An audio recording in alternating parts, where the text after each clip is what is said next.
And we've been doing so in a way that maintains dignity and respect of those clients. You've been a part of that along the way. You've helped us through that. You've helped us help folks in Sandy Springs. So thank you very much for that. That mission that we've been following for that 40 years is to prevent homelessness and alleviate hunger. At the same time, enabling our clients to thrive. Those services are even more important today as they ever have been. The Atlanta Community Food Bank tells us that 1 in 9 residents of North Georgia are food insecure. If that's not shocking enough, it's 1 in 6 children who are food insecure.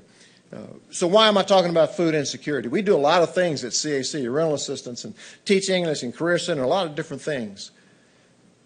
Food insecurity is an indicator. It's an indicator of what life is like for the clients that we serve.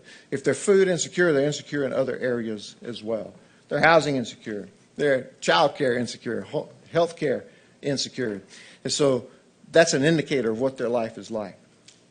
Holistic needs require a holistic approach. And the needs are growing and spreading into other areas of our community. In the past 12 months, 50% of the clients that have come to us were new, brand new, never asked for help before. They're finding it necessary to come and ask for help from us now.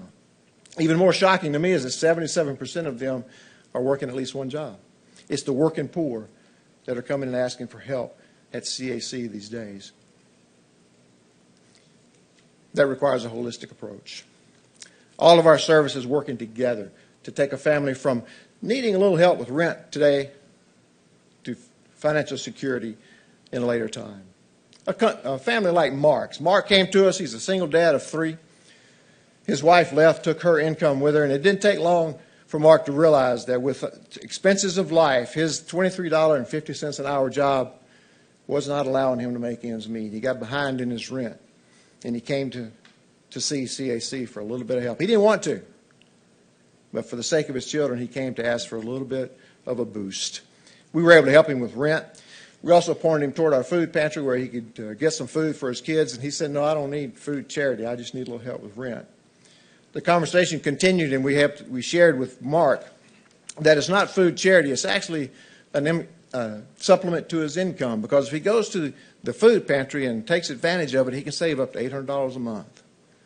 That goes a long way to paying rent next month. He went to the food pantry. He took advantage of that. He also stopped by the thrift store, redeemed some vouchers that we had given him, and got some clothes for the kids. We also referred him to our Career Center, where we hope that he can take that next step beyond that $23.50 job and move his kids and his family toward financial stability out there. The financial stability we're talking about is getting people from a place where they just need a little help today to where they don't have to worry about it tomorrow. So how do we do that? We do that when thinking in 3 different buckets. The first is activating hope. And this tracks our strategic plan as well. Activating hope is like those core needs: food, clothing, shelter. If someone is homeless and hungry, they don't think about much else. So we got to keep supplying those core needs, those basic needs in life, to help people get over that hump. You can see on the screen how we have divided that up between all of our areas of service and Sandy Springs residents. And so clients served was 9,633 overall, but 7,987 of those are residents of Sandy Springs. I apologize that on this slide I made one mistake, and that's in the financial assistance given. I flipped those 2 numbers. Overall, at $689,422 for Sandy Springs residents, it's $557,000.26. The basic needs, activating hope. We had a man come in our place back in December. He approached our reception desk and was met with, "Good morning, how can we help you today?" He said, "I don't really need your help today." He said, I just want to make a food donation. Talked through that process with him and helped him understand where and how to do that. And in the conversation, he told us, in 2011, CAC fed me, really kept me alive during a very difficult time. And I want to make a food donation so you can do that for others. That hope that was activated in 2011 was still alive in 2025. We have to activate hope in our clients. At the end of the day, that's really the business that we're in, is hope. That's that first bucket, activating hope. And you can see how that divides up. The second bucket is expanding opportunities for our clients. What can we do to help our clients now that we help them over the hump to stay beyond the crisis, to move toward taking care of their family in a way that they don't have to worry about rent ever again? You can see our education, our career center, those activities, those services that we perform in those two areas are vital to skills development, making folks more marketable out there in the market. And right now, we're bringing those two functions together. Teaching English, teaching computers, financial management, combined with career advocates, helping with resumes, interview skills.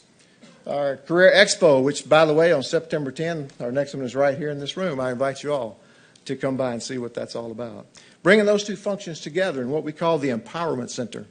The Empowerment Center is designed to take a family like Mark's to a place of financial stability so they don't have to worry about it anymore. And what do his kids learn along the way as well? Casey came to us, and she was a client already. She had taken advantage of the pantry. She had taken advantage of the thrift store. And so those basic needs were met. Casey's primary challenge was she was homeless. Most nights she's found herself sleeping in her car. One morning she woke up in the back seat and she thought, things have got to change, and I'm the one that can change it. I've got to do something to make my life different. She came to our career center and she got assigned to a career advocate. They worked together on a resume. They worked together on some interview tips. They together worked out some very specialized, personalized job-seeking strategies just for KC. That process not only gave her some tools to go out and find that job that she's always wanted, but it also gave her that confidence that she could go and actually sell herself to an employer. Casey not only landed one associate sales job, she landed two with the local business in this area. KC is doing much better these days. We're expanding those opportunities for our clients. That third bucket is mobilizing community. You guys know we use a lot of volunteers. A lot of people in this room have volunteered with CAC. I once again invite you as a council to come down and take a shift in the pantry or the thrift store. Mobilizing more than 400 volunteers a month. We are volunteer driven. All sets of skills, all stages in life, we can use folks at CAC. We also mobilize others in the community, like companies, congregations, churches, schools, other nonprofits. In fact, one of those is Sandy Springs Education Force, and we partner with them to provide a teacher supply closet all year long, providing supplies to teachers for their classroom. That impacts thousands of children every year. Mobilizing community to help the residents of Sandy Springs. So, to sum it up, for Sandy Springs, we have been able to help almost 8,000 residents over the last 12 months. All these numbers that I'm giving you are particular to the cycle of this grant, July 2024 to June 2022.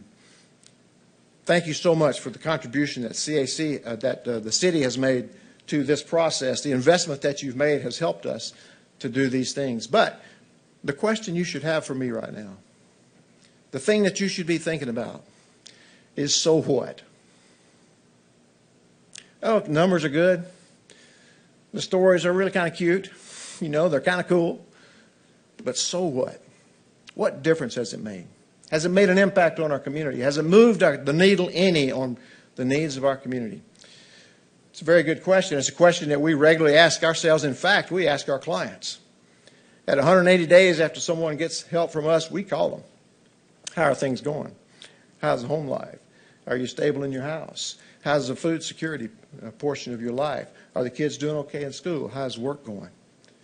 What that has told us in the last 12 months is that 93% have been able to stabilize their housing at 180 days. 62% have totally resolved whatever crisis brought them to us. 60% have become food secure. Now, our desire is for all those numbers to go up, for sure. But I want to suggest to you tonight that ain't half bad. We are making a difference in what we do at CAC. What we do and how we do it works. So how does the impact continue? The impact continues through continued support of our community. That word community and Community Assistance Center means something. We want to build community in every constituency that we touch. The community of Sandy Springs has been incredible in stepping up to the needs, and they'll continue to do so. I know that. We're also kicking off a campaign that's going to take us into the next decade. We also need increasing investment from the city of Sandy Springs. We're in this together for the residents of Sandy Springs. Thank you for considering that. Let me leave you with this. Even yesterday, we were talking to one of our clients, and she made a statement that I thought was pretty cool and pretty incredible, and I wanted to share that with you tonight. She said the men and women at CAC really help you, and the women are like grandma. They give you a giant hug whenever you need it. That is CAC. That's what you're investing in. Thank you very much. I'm more than happy to try and answer any questions that you have. Francis, thank you. We are very proud of CAC and all that it does for our community, and how you take the funds that we have and leverage them across the entire community to really make a difference in our community, particularly among those who are the least, the lost, and left behind, and who need that help. And we're just so thankful that you and your team of volunteers and staff are there to help when it's needed. So thank you. Any questions? Mr. Bauman. Thank you, Francis. Impressive. Appreciate everything you do. Just a couple quick questions. What would you say the trajectory of the situation? You've now been here for 4 years, roughly, kind of came on the heels of COVID. How are you seeing the overall situation and the trajectory of the clients you serve? Is it trending better? Is it the same? Is it maybe there are more challenges, or is that just too complex a question? It is a complex question. However, something I shared a moment ago gives you an idea of how the profile of our client has changed. It's the working poor now that are coming to get help from us. The Atlanta Community Food Bank predicts that in the food security business, needs are going to continue to rise over the next 2 years. That plays out at our shop every day. We've seen those in the last 2 years. Visits to our food pantries have increased 77%. We see those on the rise. Financial assistance is looking about the same as well. We don't see that slowing down much over the next year and a half or so. So I think the needs-wise, they're going to continue to be there and even grow. Our business at the end of the day is hope. We do see hope playing out a little bit more emphatically in our clients these days. I tell our staff that if somebody comes into our shop and they leave with a little bit more hope that tomorrow's going to be better than today, that's a good day's work, because that's what drives everything. Thank you. A second question. Are there any, and you may have addressed this a little bit, are there any misconceptions about, quote, the poor in Sandy Springs? I saw you have 8,000, I assume those are 8,000 distinct people, not 8,000 total served, and that's 2,000 4 times. That's 8,000 unduplicated. Out of our city of 107,000. Right. Are there any misconceptions that you would like to share about people that are utilizing the services of CAC? One of the things I think that a lot of people think about some of our less fortunate folks is that most of them are sitting on the couch at home waiting for somebody to send a check. 77% of our folks are working at least one job. That in and of itself dispels that. These are people that want to provide for their families. These are people that have ingenuity. These are people that have drive. These are people that are persistent in trying to help themselves and help their family. There's been a bad break in life. Something has happened. A crisis has happened in their life, and that has interrupted their ability to do that. All they need is a boost, a hand up. And then their resilience kicks in, and they can take care of their family. We're there to provide that boost. Anybody else? Francis, thank you, and thanks to all of you. Thank you.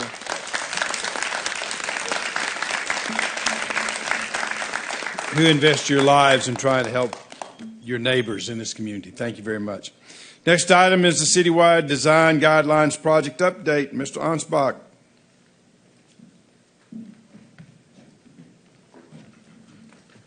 Thank you, Mayor, Council. Good to see you all. Tonight we have our distinguished guest here, Security Ghost. She's going to walk you through the update where we're at with these design guidelines, which, of course, as you all know, it's just an aesthetic exercise where we're trying to determine, are there places in town that we like to see and that make us feel great, and when we walk out there we have a great time? Are there places in other places that have that, and what are those things that make communities great and make our community great, and how do we replicate that and duplicate that in certain areas? So as we enter phase 2 of this process and wrap up phase 1, I'll hand it off to Security to kind of give you the details on that update. Thank you. Good evening, Mayor and Council members. Thank you for the opportunity. Happy to be back here. My name is Sukriti Ghosh. I'm a principal and urban designer with RHI, Rothstein and Harwell. We have been involved with the community for over 10 years. We are very happy to have worked on the Next 10 plan and happy to be back here working on the design guidelines. Today we are going to be giving you a quick update of where the process is currently. So we'll share with you what we have been hearing from the community, what kind of feedback, some of the key takeaways from those. We'll focus on the stage 1 and the stage 2 areas. What are some of the community feedback from those? And then the next steps. What are the next steps of the public meeting, the planning commission, pop-ups, etc. Quickly, as Matthew mentioned, we are midway through the process. As you can see, stage 1 and stage 2. Essentially, stage 1 are the areas north of 285. Stage 2 are the areas south of 285. There is a map, a couple of slides down. You'll see that again. So we completed the public engagement for the stage 1 areas, essentially City Springs, North End, and Perimeter. And we heard from that community. And we are launching into stage 2 a couple of days from now when we have the public meeting. And the stage 2 are Crossroads, Neighborhood Village, and Powers Ferry. And design guidelines, if you recall, are only going to be applicable to the commercial districts of the city. It includes the commercial areas as well as the multifamily and the townhome areas. We had already a robust community engagement process. We had a couple of public meetings, one in March and one in May. We had several pop-up meetings during the months of May and June. And then we had two online surveys, and we met with leadership groups, met with you a couple of times, introductory meetings, as well as during the retreat. We heard a lot of good feedback from you all, and you wanted us to be flexible with the design guidelines so that it not only promotes the unique characteristics and enhances the characteristics of the city of Sandy Springs, but also provides the opportunity to the development community to express their own brand and identity when they're developing properties. And this is only going to be applied to development and redevelopment projects. We also met with the Planning Commission as well as the Board of Adjustments and their retreat. We have been meeting with the core team, with the Community Development Department every couple of weeks, and they're guiding us through the process. And then we also met with the representatives of the departments of Public Works, Recreation and Parks and Facilities, and gotten good feedback from them.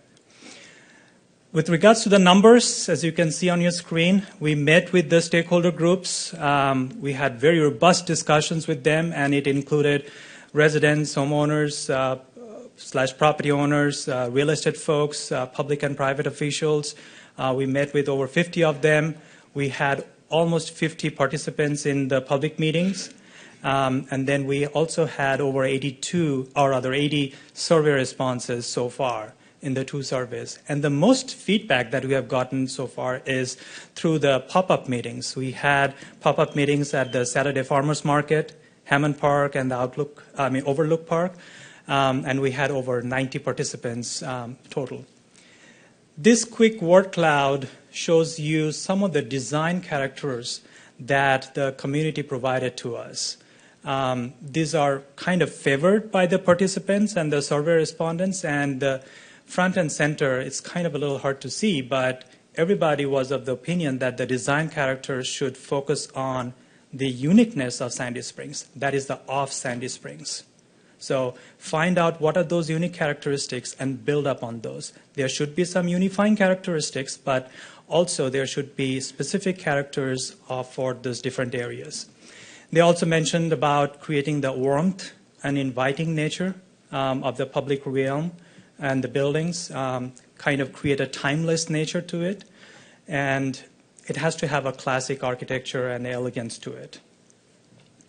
As I mentioned, the focus areas are those 6 focus areas divided into 2. Stage 1 are areas roughly north of 285, again, City Springs, Perimeter, and North End. And Stage 2 areas, which we are going to be launching in a couple of days with the public meeting, are the Powers Ferry, Crossroads, and Neighborhood Village. So we are going to be focusing on 3 different realms. First is the building. Next is the private realm, which is the area between the buildings and the sidewalk areas, and then the public realm. On the right-hand side, you will see some of the components of some of those 3 realm areas. I don't want to go through the expansive list, but some of the elements would include in the public realm like paving and furnishings and trees and landscaping, and a lot of feedback that we have gotten so far focused on we have to landscape this thing out so that it feels green, it feels safe, it feels walkable. So we are focusing on that. On the private realm, the building zone, what happens at the outdoor dining spaces, or what happens in the parks just across from the Performing Arts Center. What you guys have done is a great example of that. Then on the building side of things, we'll be focusing on the massing of the buildings, how are the buildings articulated, what are the different materials that are going to be applied to the buildings, and then the transparency with regards to walkability and pedestrian friendliness of the city.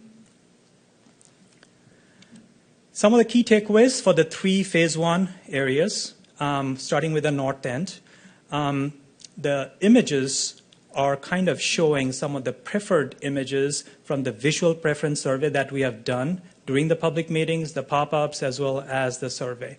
So on the North End, you can see definite characteristics of its being inviting, warmth, the landscape, the trees, larger setbacks, larger windows. And then on the right-hand side, you will see the items that are marked in black. Those are kind of applied to all of the different areas. Everything in the pink and red are specific to those specific areas for North End.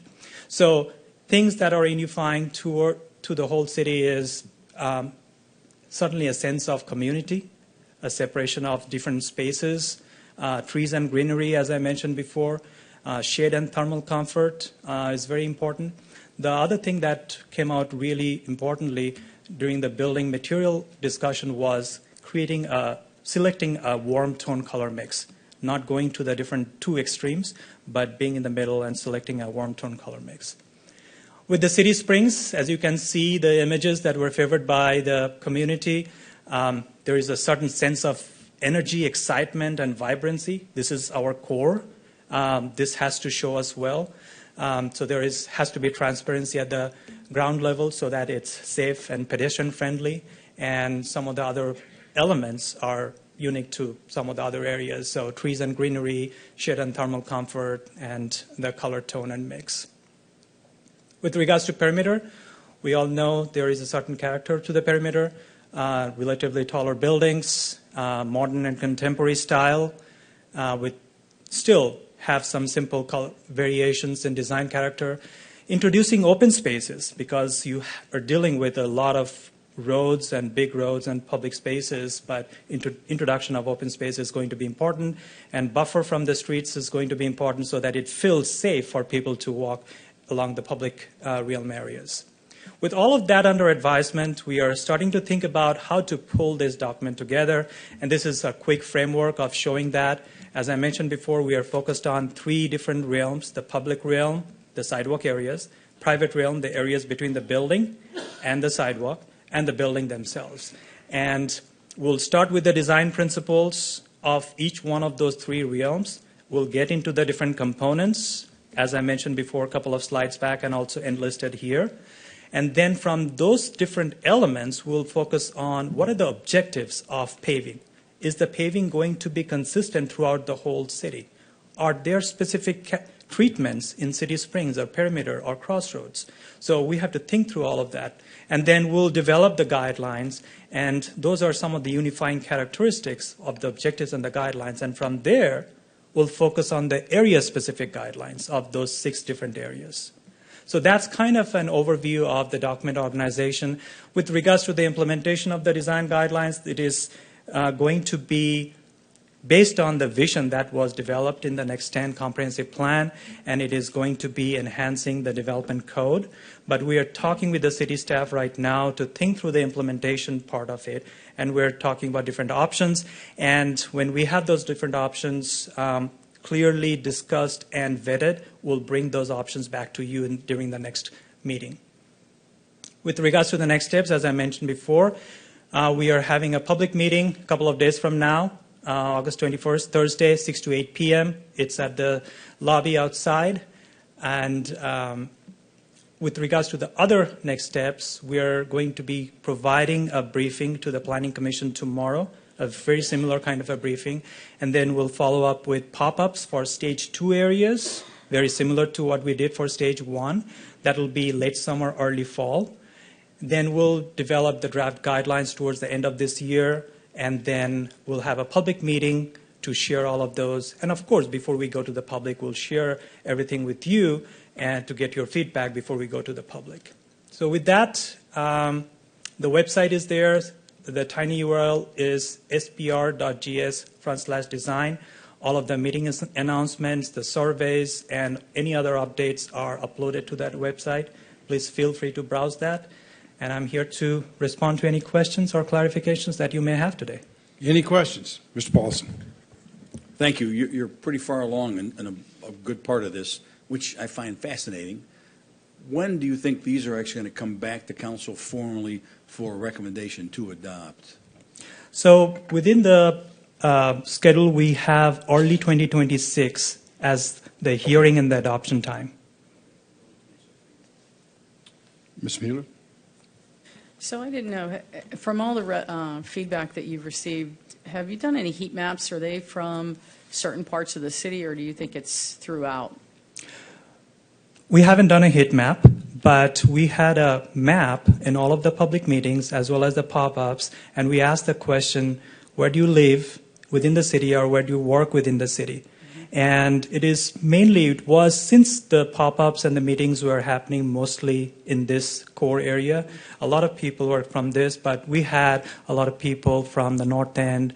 Not a lot of people from Perimeter, but we had some people coming from the Crossroads or Neighborhood Village, but mostly in the City Springs area.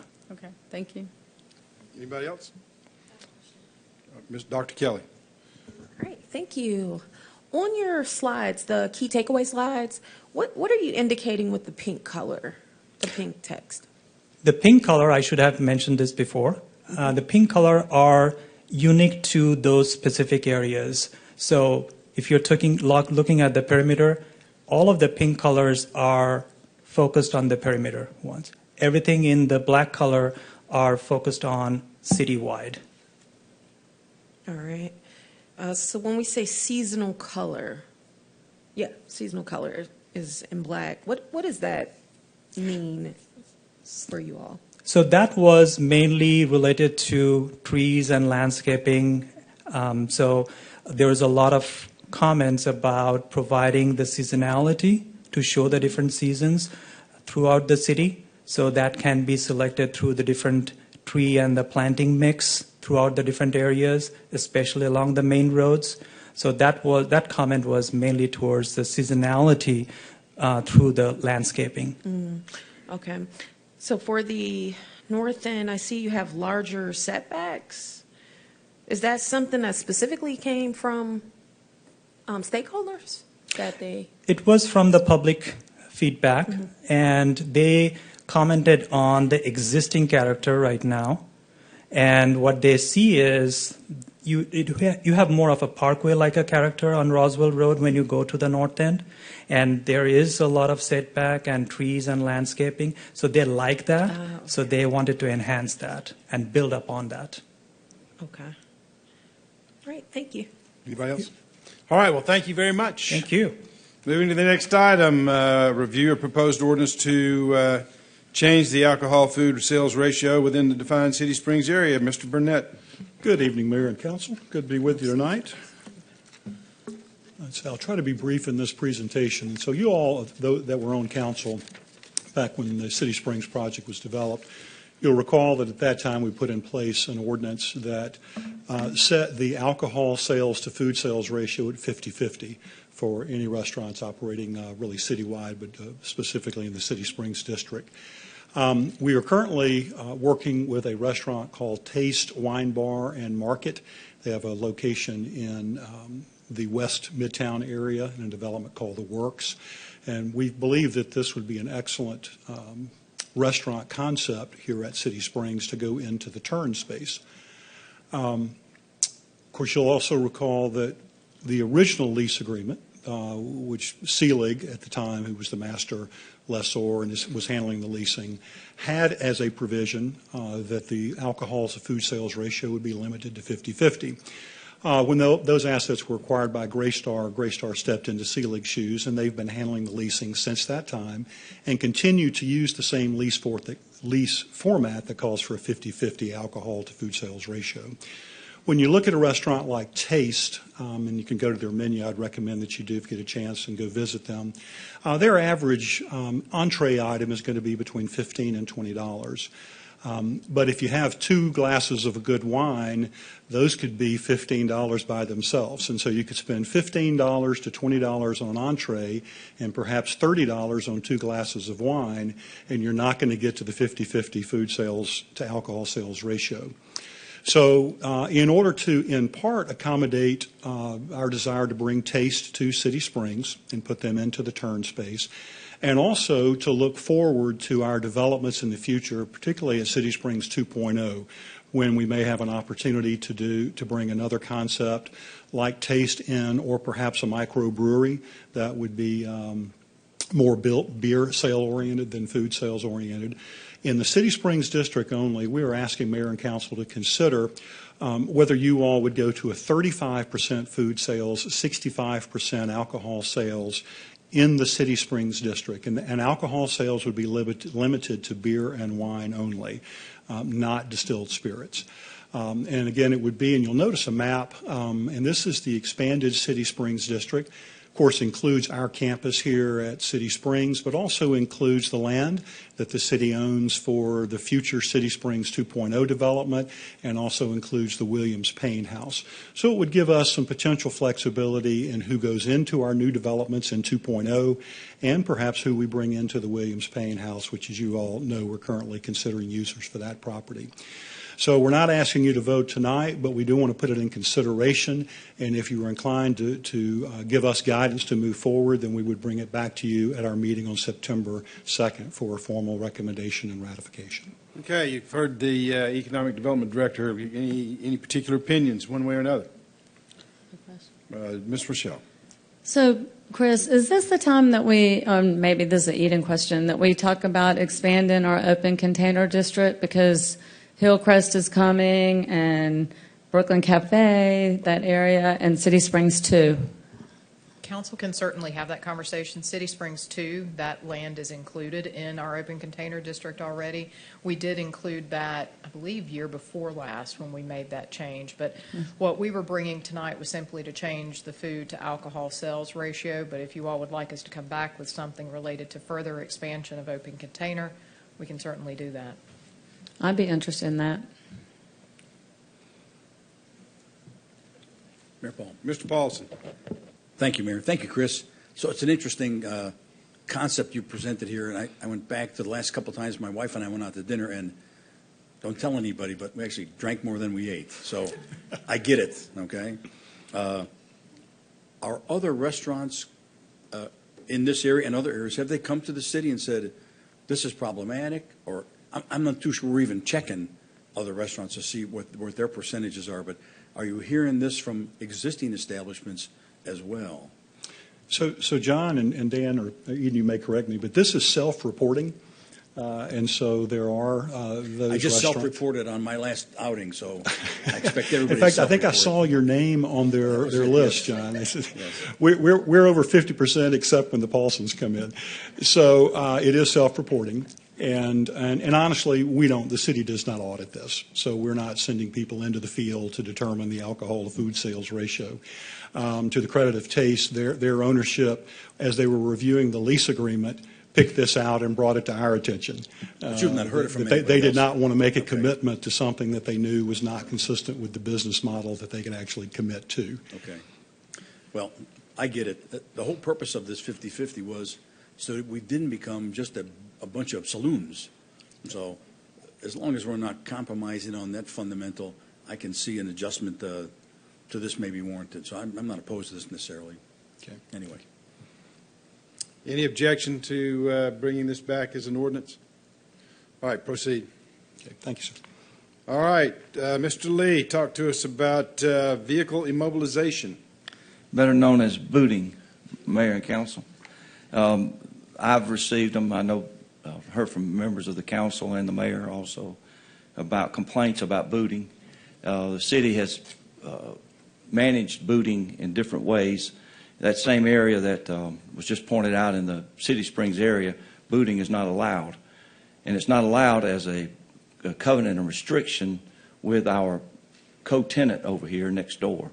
So the city has a history of prohibiting booting in certain places, like around City Hall and the city parking, and trying to manage some of the complaints that we've received. And some of the research we find that there is a class action suit that was just settled by the biggest player in the field. Just as an anecdote, the lawsuit was filed in 2016. They just settled it about 2 months ago. So $5 million against Empire Mobility. And that lawsuit had to do with some of the complaints we've received about lack of notice. Our current ordinance requires a sign. I would submit to you it's woefully too small, even for my young eyes. It was a joke, John. And when I was shocked to see that in the lawsuit, as it related to the city of Atlanta, their current sign is twice the size of ours. And that sign was found to be deficient for the lawsuit purposes. So one of the proposals I make to you tonight is that we increase the size of the sign to 48 inches by 36 inches. And the ordinance already contains the information that has to be contained on there, where an affected person can go to get the boot off, and they have to react in in a timely fashion. The second part of it is a little more unique. The current ordinance requires that anybody that seeks a permit, and you have to have a permit to boot cars in the city of Sandy Springs, it requires that you have a contract with the property owner where you do the booting. The ordinance doesn't require that you deliver that contract to the city. One of the changes I propose that we make is that those contracts have to be delivered to the city, and as part of that contract, the address where the booting can occur is listed. And I've talked to staff. We have the capability of posting those addresses on the website so that there would be double notice to folks that don't park here, you might get booted. And the contractual requirement, while it may seem onerous sometimes, the balance that we try to strike is that property owners have a right to protect their property and not have unwanted people park there. But we, the city and the folks that enforce the ordinances here, must guard against predatory booting. We find instances, not in Sandy Springs, but in jurisdictions around us, where some companies will place cameras, and technology is so wonderful today. They can place a camera at a place where they know folks are frequent to park, even if the property owner doesn't care, and an alert is triggered, and they'll go boot the car without any permission from the owner of the property and of course, from the car. So requiring this contract and the address where this can occur is, I think, a great step forward into giving everybody notice. If you park someplace that you're not supposed to park, that the real property owner doesn't want you there, booting can be a help to you, because if your car's towed and the towing place is downtown Atlanta, or we've had one here that was in College Park. It's a tough ride, and it costs more. So allowing booting sometimes can be a convenience to the one who is affected by the misplaced parking. And we feel like these two measures, making the sign bigger, 48 by 36, that includes all the language that we now require, and then adding a requirement that every applicant, and we would retroactively apply this to get, we have like 40 permits for booters in Sandy Springs right now. We would require them to list those properties, and we could put those on the website to help citizens better understand where they can and cannot park. I'll answer any questions you have. All right, you've heard the report of the city attorney. We've been discussing this for some time and felt it was very important that we take some action because, particularly like the evening of the fireworks, people were parking and came back and were shocked to find that their cars had been booted. And that's not the kind of surprise that we want to have. So we're trying to balance the property owner's right to maintain the property and prevent people from parking where they're not wanted, but also making sure that people who may inadvertently not know that they're not supposed to park there are then subsequently booted, and the resulting disruptions that causes. So any questions about what the plan is? Ms. Rochelle. Thanks, Dan. Yeah, I think this is a really important subject. Two questions. Is there a requirement for the number of signs that need to be posted? And also, what is I talked to you about this, the maximum amount of money that they can charge? Those are two great questions. And the current ordinance requires a sign at both entrances or one in a predominant spot if there's only one. And that may be something else we want to tweak about it, because the two target places that I know of in Sandy Springs where most of the complaints I've gotten came from, if you put it in the wrong spot, nobody'd see it. And so that's a great point that we may need to look at. The legislature has kind of dabbled in this a little bit this past session, and $75 is the max. Any other questions? All right. Without objection, we will proceed to bring the ordinance back at a future meeting. That ends the work session. Mayor Paul. Mr. Paulson. As part of the discussion items, may I comment, if I may? Sure. Thank you. Today we had a presentation from CAC, which is a fantastic organization. They do great work for the city. We have other nonprofits in the community that are closely tied to the city in one regard or another. And we've talked informally about this for a while, but I would like to see, without objection, I'd like to see the city manager go to some of these foundations and have them come back and report to us about things they're doing. And the three that come to mind are obviously the Sandy Springs Benevolent Fund. The Benevolent Fund's been around a long time, and I know they do good work. They help families of officers and firemen who are having troubles or worse. And I know they do good work. I'd like to know more about, what did they do last year? What are they looking forward to? Likewise, there's a new Sandy Springs Police Foundation that, because of the new law that the state put together, the Sandy Springs Police Foundation has been formed with an eye towards funding projects within the city for the police department. And then obviously there's the Sandy Springs Foundation that is involved with the 20th anniversary. So my request is it possible to have the ED or somebody from these organizations come in and give us an update on how things are going, what they do last year, what are they planning on doing next year, just to highlight what their activities are in the community for all of us and for the community.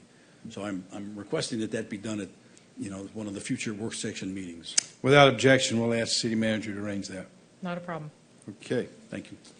All right, that ends the work session. I'd like to call this meeting of the Sandy Springs City Council to order for Tuesday, August the 19th, 2025. Will the city clerk please make the announcements and call the roll? Yes, good evening, Mayor and Council. First, I would just like to remind those in attendance to continue to silence all cell phones and other electronic devices at this time. And also a reminder that individuals who would like to provide public comment at a city council meeting are required to complete and submit a public comment card in advance of the meeting. Public comment cards are available online and at the chamber entrance. Those providing public comment may be allotted up to 3 minutes to speak on their single chosen topic. As I call roll, please confirm your attendance. Mayor Rusty Paul. Present. Councilmember John Paulson. Here. Councilmember Melody Kelly. Present. Councilmember Melissa Mueller. Here. Councilmember Jody Rochelle. Here. Councilmember Tippy DiGiulio. Councilmember Andy Bauman. Please join me for the Pledge of Allegiance. I pledge allegiance to the flag of the United States of America and to the republic for which it stands, one nation, under God, indivisible, with liberty and justice for all. Madam Clerk, have we received any public comment cards? Yes, we've received 3 public comment cards this evening. The first is from Bill Griffith, who will be followed by Susan Kizak, who will be followed by Dana Grantham. Mr. Griffith.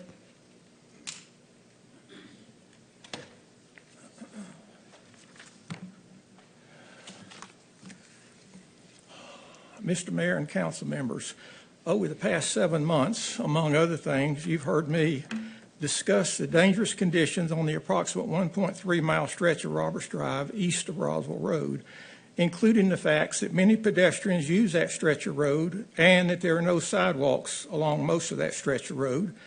You've heard me refer to numerous accidents on that stretch of Roberts Drive, of which I've described 20, all of which were single-car accidents where the car left the road.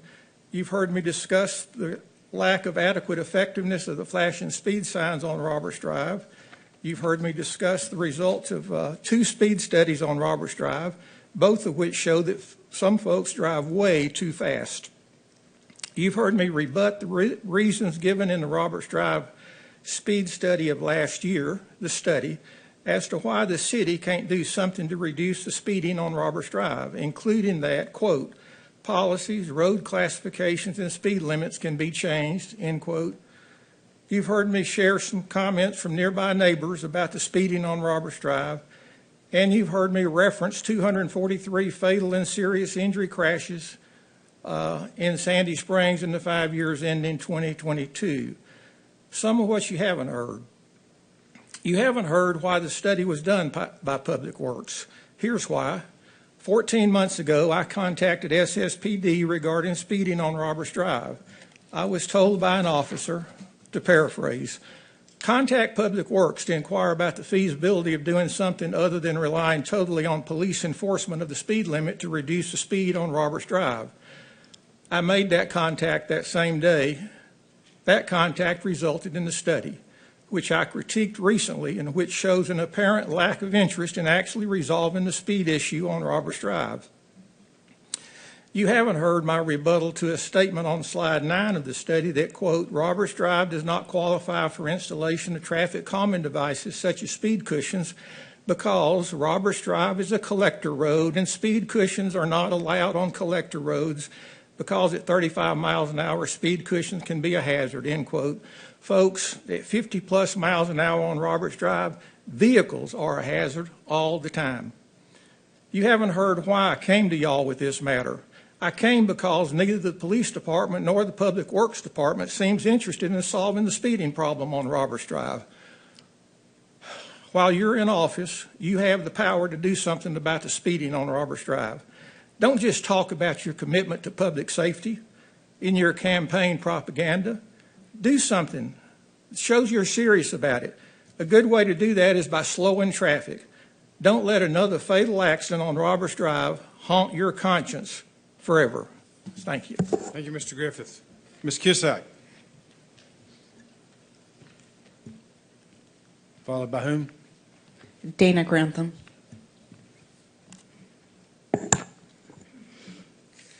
Good evening. My name is Susan Kizak. I live at 6497 Cherry Tree Lane. I'm here to talk about social media use and the free speech principles that are protected by the First Amendment. I'm very passionate about our freedom of speech. During my 40-year career as a journalist, I dedicated my professional life to seeking truth, holding those in power accountable, and informing the public, core missions that the First Amendment protects and promotes. Recently, my access to an important public communication channel was wrongly restricted, which is in violation of my First Amendment rights. Councilmember Jody Rochelle, who represents my district, blocked me from the Facebook page she uses to communicate with constituents. It came after I respectfully disputed one of her public statements with facts. Last month, she posted a picture of her with Braves pitcher Chris Sale. The caption read, "Chris Sale throws strikes, I deliver results." I commented with an honest question. What have you done in your 8 years on City Council? Councilmember Rochelle posted a list of 6 alleged accomplishments I responded with a fact check on 3 of those 6, including this one. Quote, vision for the future. I created the idea of a city center master plan, end quote. I provided information from the City Springs website showing that the city center master plan was adopted in 2012, 5 years before she was elected. Rather than respond or clarify, the council member deleted both her original accomplishments post and my fact checking. Then she blocked me from viewing or commenting on her page altogether.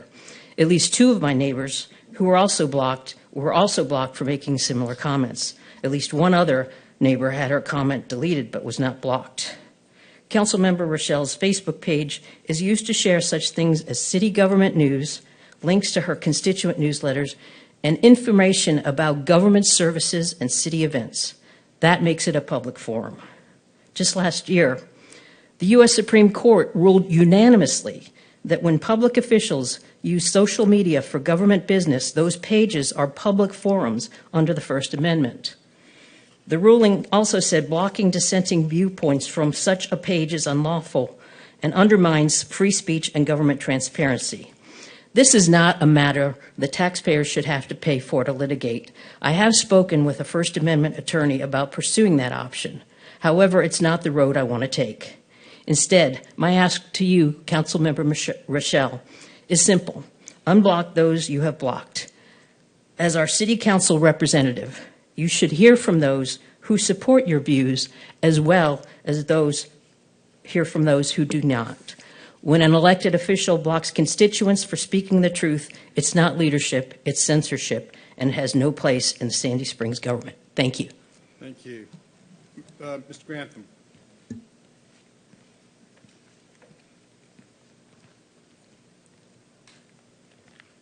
Mayor and City Council, I'm Dana Grantham. I'm a lawyer. I've lived in Mount Vernon Woods in Sandy Springs for 43 years. I'm a past president of the Mount Vernon Woods Homeowners Association, and I was on the Next 10 committee. I'm here mostly in a Me Too capacity. I am one of the voices that was blocked by our council person, Jody. And I believe under the recent Supreme Court case, Linke versus Freed, that is a violation of Section 1983 as well as my First Amendment rights to speak truth to government. I would ask that those of us who have been blocked have renewed access, and I would ask Dan Lee to provide some guidance to the council as well as the candidates on this topic of great concern. Thank you. Thanks, Ms. Grantham. All right, is there any further? All right, we'll close the public comment period.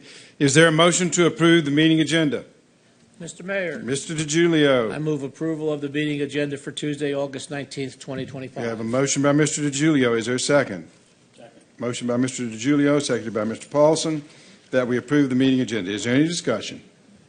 Hearing none, we'll call the question. The question's on the meeting agenda. All in favor of the motion, say aye. Aye. Opposed, no. The meeting agenda is approved. Is there a motion to approve the consent agenda? Mayor Pye. Ms. Rochelle. I move that we approve the consent agenda for August 19th. We have a motion by Ms. Rochelle. Is there a second? Second. Seconded by Ms. Mueller. Any discussion? Hearing none, we'll call the question. The question's on the approval of the consent agenda. All in favor of the motion, say aye. Aye. Opposed, no. The consent agenda is approved. Moving to public hearings, the clerk will please read the first item. Mayor, if I may, before I read the public hearing items, I would like to remind everybody of the public hearing rules. We have quite a few public comments this evening.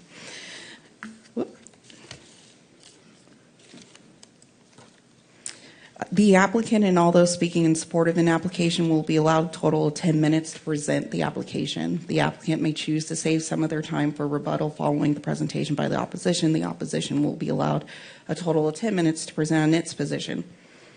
The applicant will be allowed to make closing remarks provided time remains from the original allotted time. City staff will keep track of the time for both sides. Those called to speak will be taken in order that the speaker cards were received by the city clerk's staff prior to the beginning of tonight's meeting. All speakers will please identify themselves by name, address, and organization if applicable before beginning their presentation. Just a reminder that demonstration of any sort within the chamber is prohibited. And finally, material should not be submitted to the council during the meeting unless you're requested to do so. I'll call it the first public hearing item number. This is agenda item number 2025-1881. It's consideration of a resolution to approve a Metropolitan River Protection Act certificate for River Corridor Review RC 2503SS for 715 Bittersweet Trail, presented by Planning and Zoning Manager Michelle McIntosh Ross. Ms. McIntosh Ross. Good evening, Mayor and City Council. For your consideration is the approval of a resolution to authorize, let's see, how's that? Is that better? Okay, great. All right, so it's for your consideration for approval of a resolution to authorize a Metropolitan River Protection Act certificate for the property located in the Chattahoochee River Corridor area at 715 Bittersweet Trail. It's a 2.45 acre single-family lot in the RE zoning district. It's in Council District 1. It's in the Heath Ridge neighborhood. The applicant is proposing to construct a new pool. The Atlanta Regional Commission has reviewed this application and found that the project is consistent with the Chattahoochee River Corridor Plan. Given this determination, it is staff's recommendation to the Mayor and City Council to approve this resolution to authorize a Metropolitan River Protection Act certificate for the property located at 715 Bittersweet Trail. All right, thank you. Is there any public comment cards? No. All right, we'll close the public comment period. What's the desire of council? Mayor Paul. Mr. Paulson. I move approval of agenda item 2025-181, approve a Metropolitan River Protection Act certificate for River Corridor Review RC 2503SS for 715 Bittersweet Trail. Motion by Mr. Paulson. Is there a second? I'll second. Motion by Mr. Paulson, seconded by Dr. Kelly, that we approve agenda item 2025-181, a Metropolitan River Protection Act certificate for River Corridor Review at 715 Bittersweet Trail. Any discussion? Hearing none, we'll call the question. The question's on agenda item 2025-181, approving a Metropolitan River Protection Act certificate for 715 Bittersweet Trail. All in favor of the motion, say aye. Aye. Opposed, no. The item is approved. The clerk will please read the next item. This is agenda item number 2025-182. That's U-25-1 at 8721 Roswell Road. Consideration of an ordinance to allow for a conditional use permit to allow for a drive-through facility in the CX3 zoning district. This is presented by Planning and Zoning Manager Michelle McIntosh Ross. Ms. McIntosh Ross. Yes, greetings again. We're here for U-25-1 at 8721 Roswell Road. Staff recommends approval with conditions, and Planning Commission recommended approval with conditions.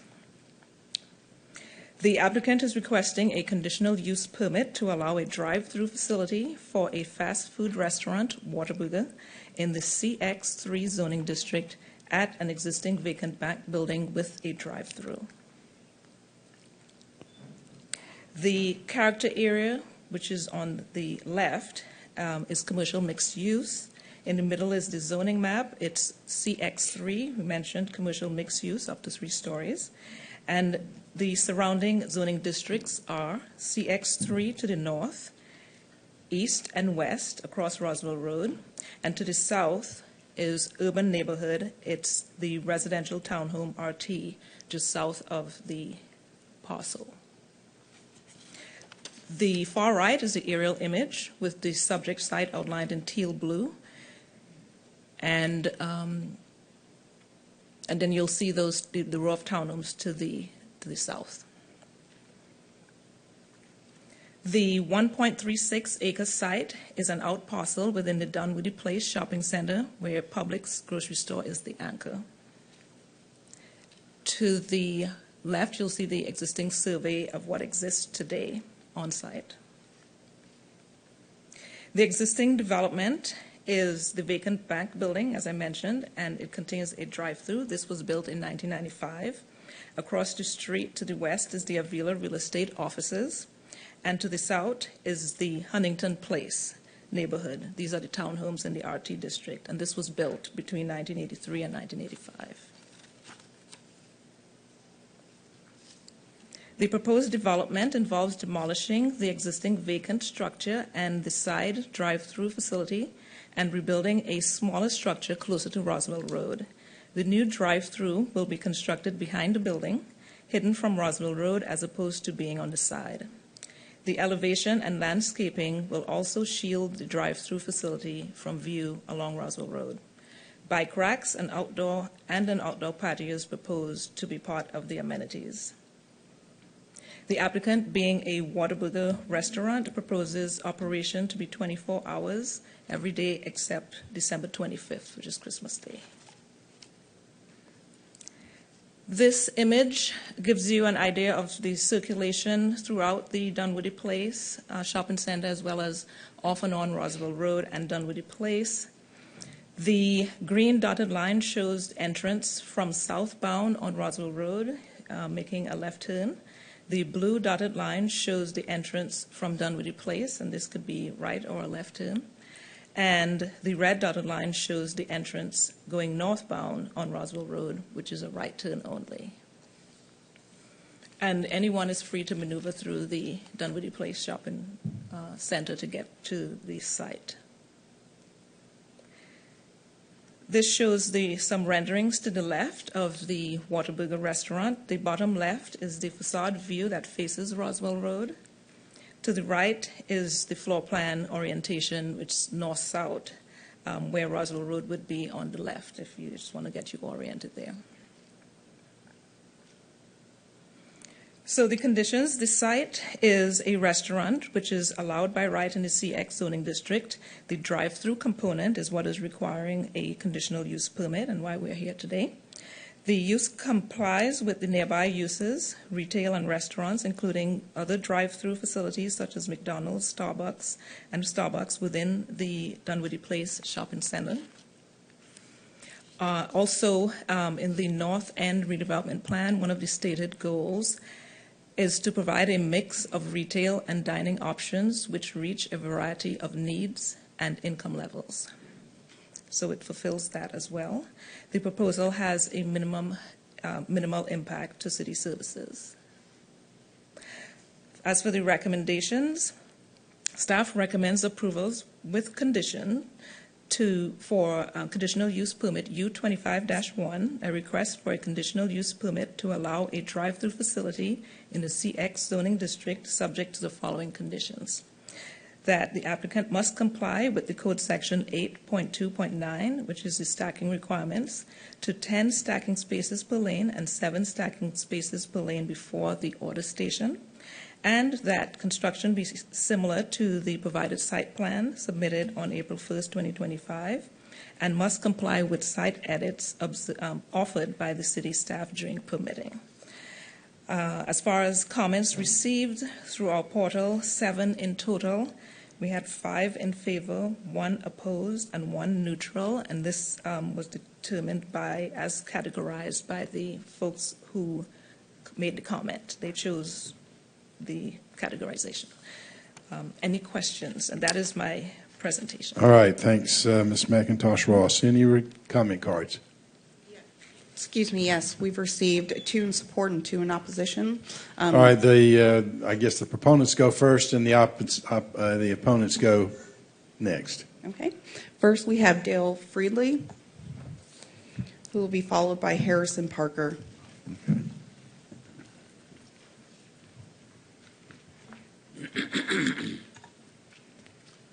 Good evening. Thank you all for hearing our conditional use permit case. I'm Dale Friedley. I'm an architect with Warner Summers. I'm here on behalf of Made to Order Holdings, the local Whataburger franchisee for this area. Harrison Parker, thank you, is the local representative for Made to Order I need Holdings. to get please state you stated your name, but I need your address for the record. I am at 1550 Southland Circle in Atlanta, Georgia. Thank you. So we just are here basically to answer any questions that you all have. We've been working with city staff to go through the requirements. We've met all the code requirements required for this. We've worked with them to rework the facade. We've also located the drive-through behind the building as they've requested. We've moved the building forward, also in compliance with the code and everything that's been requested there. So with that in mind, we agree with all their recommendations. We wanted to open it up to any questions that you may have and then reserve our time after that. All right. You've reserved the balance of your time. Does Mr. Parker wish to speak?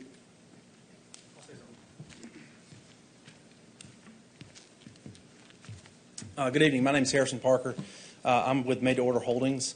My address is 612 West Taylor Street, Griffin, Georgia. And I just want to say that we are the local franchisee. We're excited to be here and tonight and to be a part of the Sandy Springs community. We operate Fulton County South, so we have the Roswell location on Woodstock Road. And again, we'll reserve our time for any questions you may have. All right, thank you.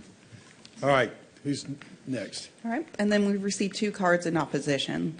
The first is from Rhonda Smith. Ms. Smith. Who will be followed by Adrian Murkison. Good evening, Mayor and Council.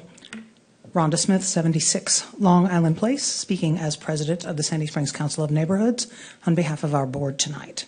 I'm speaking to go on record about the very real concern regarding the impact of this drive-through application on the adjacent residential community and on the future and complexion of Roswell Road and the North End. I hope you've taken a very hard look at this application and that these remarks precipitate you taking an equally hard look at drive-throughs in general as future requests come forward. The 26-unit Huntington Townhome community abuts the south property line of 8721 Roswell Road. Any residential community near to this or any future proposed drive-through, particularly a 24-hour drive-through, will be irreversibly changed by that drive-through, as will Roswell Road. We can't turn back the clock on the existing drive-throughs here at Dunwoody Place Shopping Center, but just because they are there does not mean we need to compound the issue. A former bank drive-through is very different from a 24-hour fast food drive-through with dual drive-through lanes. Will the Roswell Road Access Management Plan or any other traffic management plan at this location have a significant impact to successfully move the needle on speed, traffic, safety, and aesthetics? That remains to be seen. Councilman Paulson, I know you asked that the plan be implemented within 20 years. That means 20 years, more likely longer, waiting to see when or if the proposed treatments can measurably improve the public realm of Roswell Road.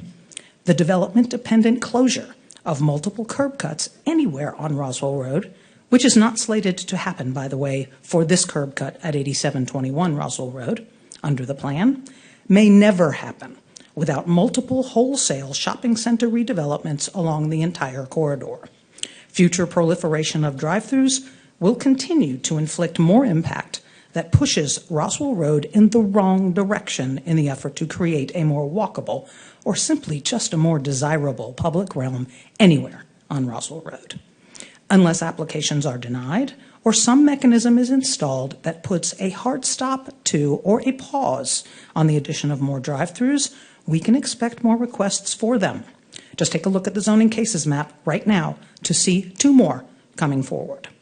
Today, where no roadway medians or treatments exist, changing the conditions on Roswell Road may be something you see as insurmountable.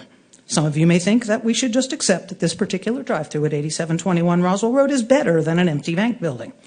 I ask you to consider that if we don't start somewhere to move the needle on Roswell Road, we will never get anywhere. And please don't use the anything is better than what's there now thought process here. As we move into the future with a desire for more engaging spaces, we must be willing to take a stand and decide that the allowance for drive-throughs is contrary to an important comprehensive plan guiding principle that decision makers voted for. Many of you sitting here tonight were those decision makers. You and the community asked for better. They and you agreed that something needed to change.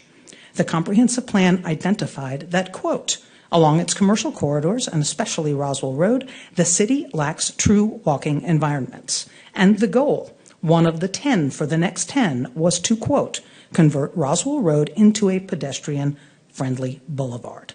Again, if we don't start somewhere to move the needle on Roswell Road, we will never get anywhere to improve it. I respectfully ask you start somewhere tonight and deny this application for the drive-through.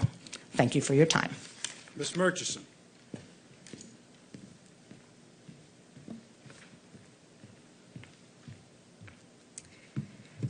Good evening, Mayor and Council. I'm Adrian Murchison. I'm a resident of Huntington Place Drive. 6 Huntington Place Drive is my address, which is next to the former Wells Fargo site in Dunwoody Place Shopping Center. I am here solely as a resident and a neighbor and not as a journalist. I am very concerned about the proposed Whataburger restaurant at 8721 Roswell Road, and I want to thank Ms. Rhonda Smith for her comments just now. The greatest issue is the 24-hour drive-through, and moving the drive-through to the back of the building does not make a difference, especially moving the building closer to Roswell Road. The back of our townhomes, where the bedrooms are located and the balconies, directly face that site. That leaves residents exposed to the speaker system, customer voices, cars idling, headlights shining towards our windows. While trees offer some buffer in the summer, they thin considerably in winter and fall, meaning both sound and lights from Whataburger would be intrusive. It's a very quiet area. Representatives have said that a minimal number of trees would be removed. This is unfortunate in any case, but what remains unclear is whether it's the trees in the wooded area or the 7 trees that face Roswell Road for beautification purposes. Those trees are something that passersby enjoy, and as I say, tree removal in any case would be unfortunate. In June, a letter from Huntington Place HOA was sent to the Planning and Zoning Department. But last month, when the Planning Commission asked if there was opposition to the proposed conditional use permit for the restaurant, the impression was given that there was no significant opposition. My neighbors have had serious concerns, but none attended the Planning Commission meeting in July.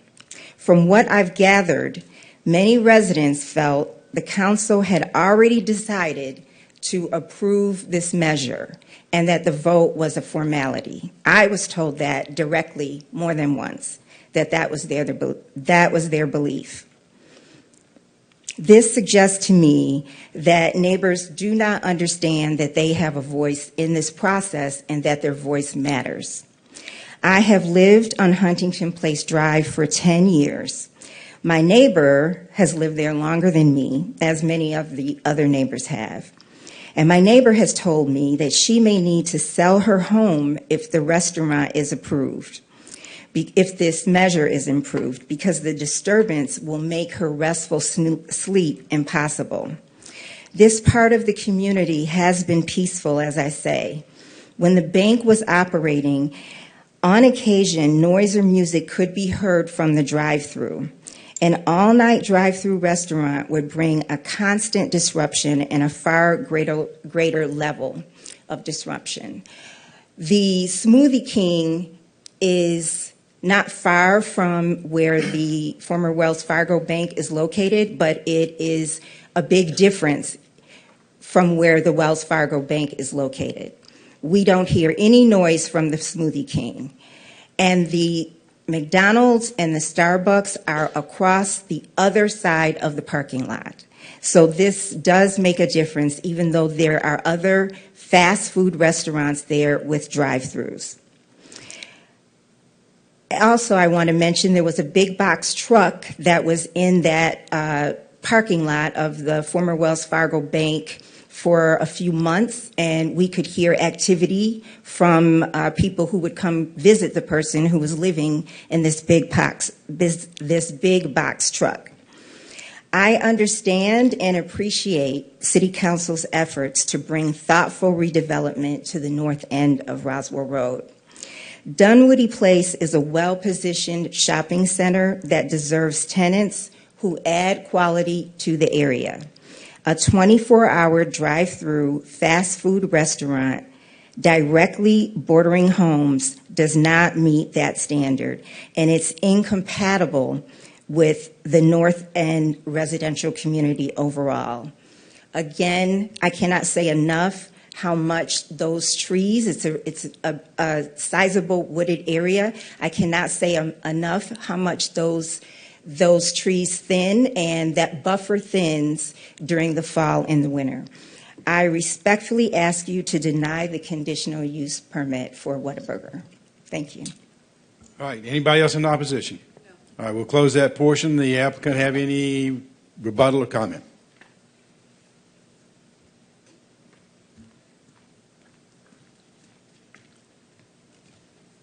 So I would like to address the idea of the public opposition. We did hold 3 community meetings. We had, I believe, 3 residents show up for the first one, either 1 or 2 for the second one, and I think a total of 8 for the last one.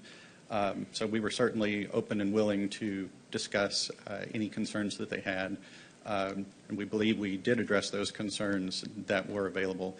As to the tree buffer, the existing trees that are in question, we don't plan to take any of them out unless absolutely necessary. And in fact, 99% of them will remain. One of the things that has been suggested is to put up a 8-foot-high opaque wall to help with the sound buffering as well as visual. And so we're happy to do that. That includes some landscaping and some things like that that would be on the north side of that treed area. So as far as alleviating some of the sound concerns and any light concerns from vehicles, we're already kind of planning to mitigate that. But other than that, we feel like we've followed everything that we possibly can to this point. Okay. Thank you. With that, we'll close the public hearing portion. You've heard the comments. What's the desire of council? Mayor Paul. Mr. Paulson. I have, I guess, a point of order here. I was State hoping to your ask point. the applicant a question. You want me to make a motion and then ask the question? No, we'll allow inquiries. If it's an inquiry, we'll allow that before the motion. Come on back up here, fellas. So a couple of things that are on everybody's mind, and including mine. This is a neighborhood right behind your property. You've heard Ms. Merchant talk about it. The need of having a light barrier is important. I'm hoping an 8-foot-high one works. The barrier needs to be big enough that the headlights don't shine into these guys' homes, okay, when dark comes. Tell me how you mitigate sound at night from the speakers and the people ordering food and things of that nature. Obviously, everybody's nightmare is 2 a.m, some guy pulls up, drunk, yelling, "I want fries with that burger." I mean, how do you mitigate that? And what can you do to mitigate that noise level that comes? Not the guy yelling. You can't really keep that from happening. But what can you do to mitigate the noise from the speaker that's taking these orders? Yes, sir, absolutely. So first of all, again, we will do anything we can to help. We want to be a good neighbor. We get involved in these communities. We have currently have 3 of our stores that are next to neighborhoods, and we have not had any problems with that. We do a photometric study when we do these plans, and a lot of cities will require that. I'm not sure if have we done that already? Not yet. Okay. So we'll do a photometric study to make sure there's no light pollution. That's something that we've done multiple times. It's not an issue, and it keeps all the light on our property. So I don't see the light being an issue. We have turned the drive-through, so if you look at the plans, the drive-through where you come in, you're facing Roswell Road, and then you turn facing away from the neighborhood. So you won't ever have their lights in people's rooms. So we have done that. And then as far as the speaker sound, we have a study we can do with that as well, but we turn the speakers down. We have control over that. So if the speakers are loud and there's an issue with any neighbor, they can come speak to us. Again, I'm here. I'm in Atlanta all the time. Are you going to be operating this facility once it's open? No, sir. I'm the real estate and development director. Okay, but we'll hire an operating partner. Actually, I think we already have an operating partner for this store, or one kind of targeted. But my partner is our market leader, and he's here at least once every other week. We have area coaches who are here every week. And then, again, our office is in Atlanta, so I'm up here a bunch. We want to be a part of these communities, so we want to work with neighbors. If they have an issue, they can come speak to us, and we'll take care of it. We've done that before and happy to do it again. All right, fair enough. So Yes. a couple other things. Sure. You don't mind answering a few more questions, do you? Not at all, please. Good. So we're in the middle of the design guidelines project, okay? Yes, sir. Which is going to finish up in the spring, this coming spring. Sure. I understand staff has met with you folks talking about the design guidelines that appear to be coming together. and asking about whether could you comply with some of these guidelines? And my understanding is, and I saw an email from, I guess it was Ginger, you're the one who sent the email talking about you guys have had conversations with some of the design guidelines that are proposed. And they're not written in stone yet, so there's some flexibility. The question I've got for you is, of the guidelines that were presented to you, are there modifications you can make to your building's design so that you're in compliance with some of these design guide recommendations? And I can read them to you. These are the ones I got. Mr. Paulson, if you're Yes, going sir. to get into that, that goes beyond the level of inquiry that we can allow at this point. You'll have to wait till after a motion to get into the details of that. These are just inquiries. If we're going to talk about the proposals themselves, we'll have to wait till we have a motion to be able to do that. All right. Well, my point was, had they agreed to the design guidelines that have been presented to them by staff? Can I briefly answer? Sure. Okay. So, yes, sir. To answer your question, we've met with them. I know Dale has a bunch about the landscaping and hardscapes, and I think the trees that she was speaking of that we might be taking down are the ones along the road. Those have to be taken down to accommodate some of those guidelines, to make that bigger sidewalk and move everything back. So that is part of that. Those trees will have to come down. We will replace those trees. I got that part. How about the So- articulating building, that kind of design? Yeah, so compound? we have made modifications to our design in multiple different places. Our typical design is brick with architectural metal panels. We've got some buildings where we've made accommodations to fit within city guidelines. Not opposed to doing that here. Unfortunately, that's going to cost me because Dale's almost done with the design, so might have to be starting over. But Well, I heard the word almost, so that's good. well, he's ready to submit tomorrow. He said. We okay. need to keep if we're Sorry. dealing with the issues of the proposal itself, we need to do that after we have a motion. Sure. Ms. Rochelle, do you have a parliamentary inquiry of some sort that you want? Okay. All right. I've let us wander a little far afield. Is there a motion? You got a motion, Mr. Paulson? I do. And is there a second? Let me make my motion first. Oh, We're still okay. talking I wrote your name down, so I'm sorry. Well, I'm going to be the one that does it. Don't worry. Okay, I apologize. I thought you were getting ready to make a motion, so I wrote it down. I am. I move that we approve item, hang on a second, item 2025-182, 8721 Roswell Road, an ordinance to allow for a conditional use permit to allow for a drive-through facility at the CX3 zoning district with a couple of additions. And those are to make sure that the fencing, screening, and planning requirements that include a minimum an 8-foot opaque fence, decorative plantings, and obviously remove debris. And then the second one is this building articulation, design, and colors be modified such that 15% of the street-facing, no, that's not it. A minimum of 2 portions of the street-facing building facade must have a variation in setback of at least 2 feet. Contrasting colors within the earth tone color. I'll just leave the color one alone. So that the motion with the inclusion of these fencing, screening, and planting requirements and this articulating variation of 2 feet be applied to the front of the building. That's the motion I'm making. All right, we have a motion. Is there a second? All right. Have a motion by Mr. Paulson, seconded by Dr. Kelly. Any discussion?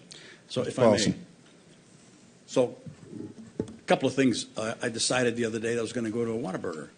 So I went up to the one in Alpharetta, and the hamburger was good. It's not ours, by the way. Well, it's still good looking, okay? And the food was good.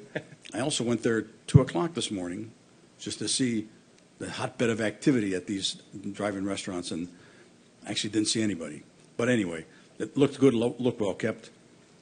There's a concern been expressed about crime in these 24-hour drive-ins. So I called our police headquarters, our police chief today, and I said, are we having a problem with 24-hour drive-through restaurants in terms of incidents? He said to me, we've had more calls for police response to 1 Galambos Way, which is City Hall, than they've had the entire 24-hour drive-ins in Sandy Springs in the past year. So it doesn't sound like there's much activity going on. We're kind of caught here because we've got these design guidelines that if you'd have come here 6 months from now, you'd have had to follow those. But we can't make you do these at this point. So the only way to put some of these design guidelines into play is to dictate them to you today, okay? And so that's why I wanted to make sure that the buffers are covered, the screening, planting, and maintenance, and then this issue of articulating facing elements, I'd like you to do something, I'd like you to address that as well. So those are the conditions over and above the motion, but otherwise, I support it. I did have another comment from somebody today that said they want brick on the front of this building. Well, the building in Alpharetta had brick on the facade. I'm assuming you're using brick on the facade of this building here? Yes, sir. It's mostly brick and then architectural metal panels across the top. Okay, and just for what it's worth, I had a granddaughter say she didn't like the orange color, but I'm not putting the orange into this thing, okay? Please, thank you. But anyway, that's my motion. Okay. With those conditions. All right, and we've got a second by Dr. Kelly. With the conditions, you're all right with the conditions? Well, okay, you either got to be or not. All right, okay. All right, any other discussion? Yeah. Ms. Rochelle and then Dr. Kelly. So I want to go back to the slide that has the picture of the with the Publix and all that. Keep going. Yeah, right here. So what worries me is the blue line or purple line in front of the Publix, because that is a very busy part of the shopping center where people are going back and forth to get groceries and taking their car and kids and carts and all that stuff. And that, is there any way to make it so that you can only go on the green line and not, come in on the purple line and then have to turn on the green line to come in? Because that just really makes me nervous about having all those cars come in front of Publix. I don't know who I'm asking, but that's private property, so we don't have a lot of so control we don't have over any it. control over it. No. We do not. Okay. Dr. Kelly. Oh, wait, Dan wants to say something. I'm sorry, go ahead. I believe the comment made earlier was that this property has an easement for ingress and egress off of the public's property. So the right to use that parking lot is between the property owner, whoever it is, and Publix. So they have control over the use of the parking lot. Okay. Dr. Kelly. All right, thank you. I want to start with a few questions. I think they are better suited for staff. So I want to ask about the building that currently sits there. Well, first of all, let me thank staff, too, for getting some of this language together, addressing some of the design concerns that we had and the screenage. And even this graphic here with that shows the parking lot. I know I was concerned about that, and I had constituents concerned about how to get around that parking lot. And Councilwoman Rachel, you are correct. It's a mess. But my question to you is, in terms of articulation, the building that sits there now, is there any articulation? Is that building, the bank? Yeah, it's a whole different type of design. I don't know Okay. if we have a picture we could show, but the Whataburger design Okay. that they're proposing with is what our code mandates for a building that's less than 100 feet Right. long. Yeah. And there's some additional articulation for buildings at 100 Okay. and more. And with the articulation amendment the addition that condition that Councilman Paulson made, what size of the building would that impact? I think he made the one. The side, you mean? Which sides of the building? Yeah, well, we would want that that to impact? be facing Roswell Road. Right now, most of the articulation that they're showing points north, and we would want to see some more of that facing Roswell Road, so on the long side of the building. Oh, okay. Okay. I'm just trying to picture it. So the northern, so that is one of the longer So it's sides. facing west. Okay. Yeah. Right. That would be, the side facing west. Gotcha. Okay, so nothing on the side, the longer side opposite of the neighborhood, this wouldn't impact that side of the building, right? You mean the side that would point towards the... Facing north.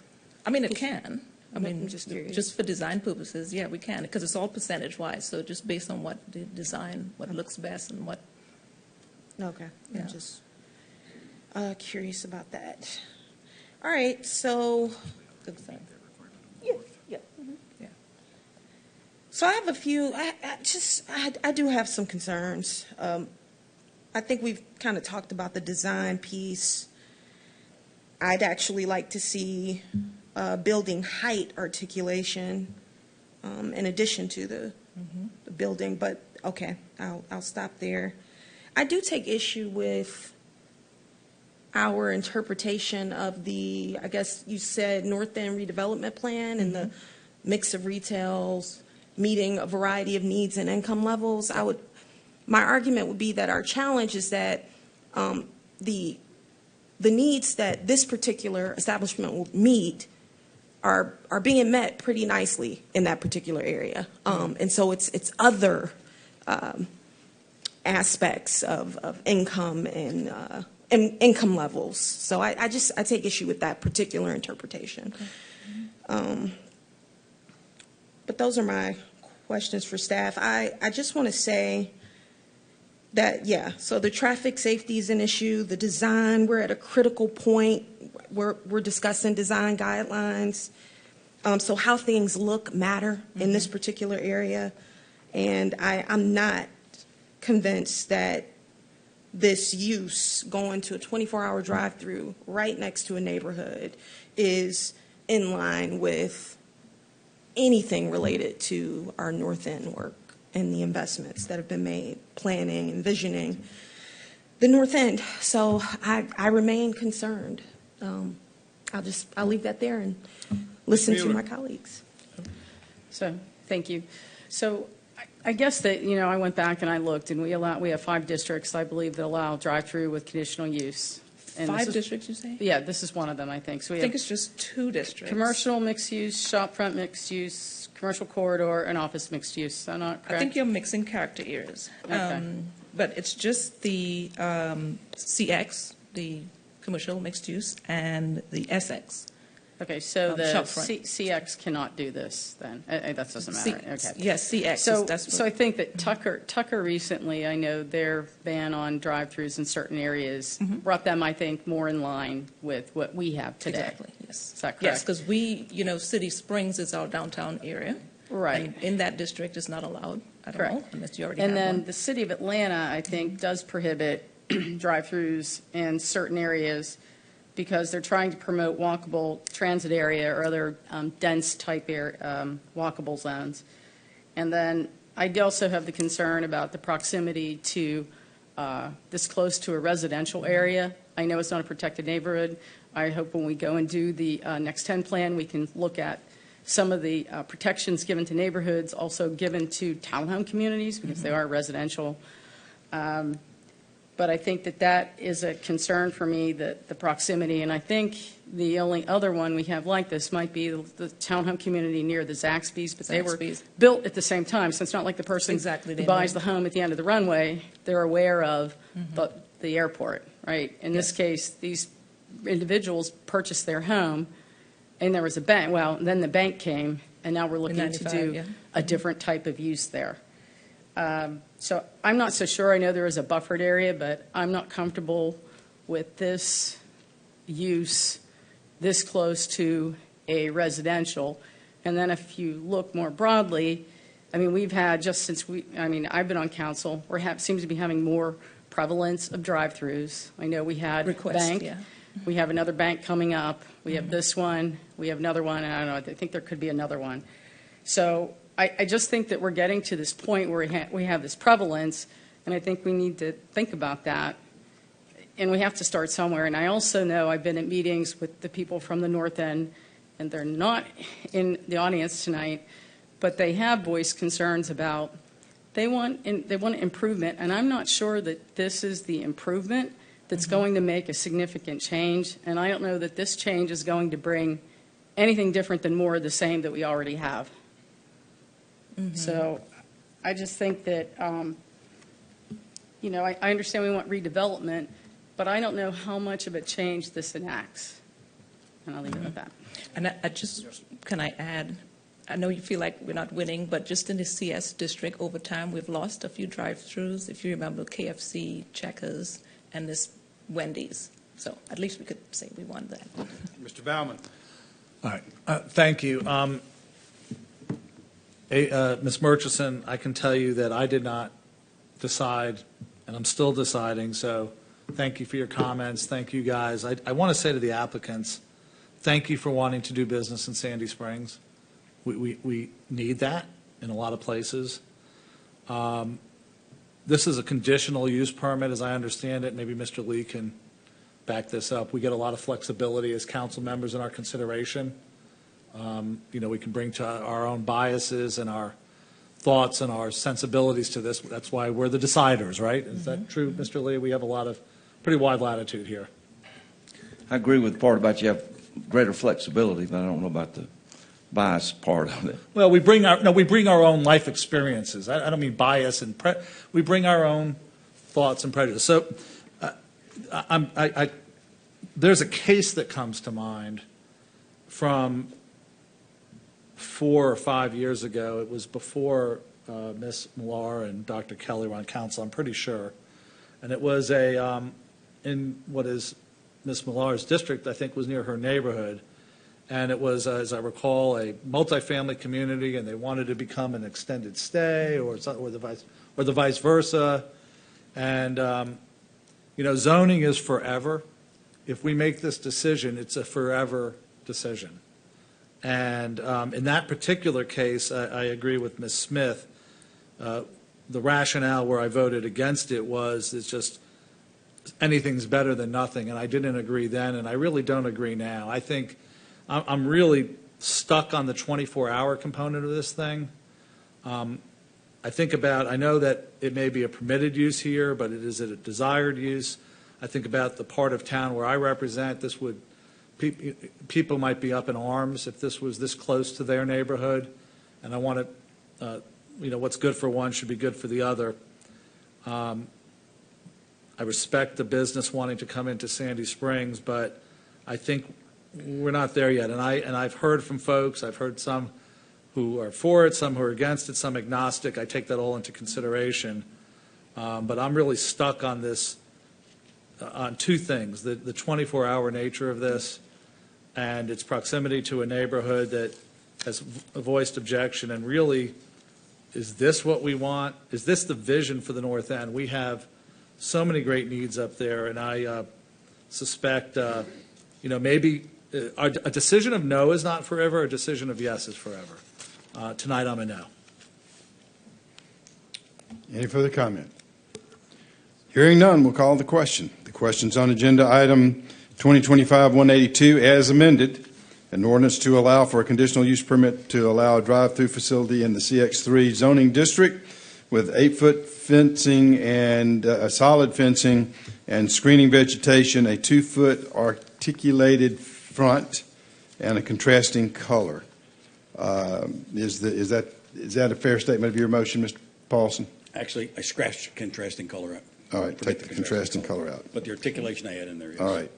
So, all in favor of the motion, Hold on, say... are we accepting staff's recommendations as well in those? Yes, that's the motion. I read this from the staff's recommendation, bullet point number 2. Right, with the addition of those 2 points. Okay, great, thank you.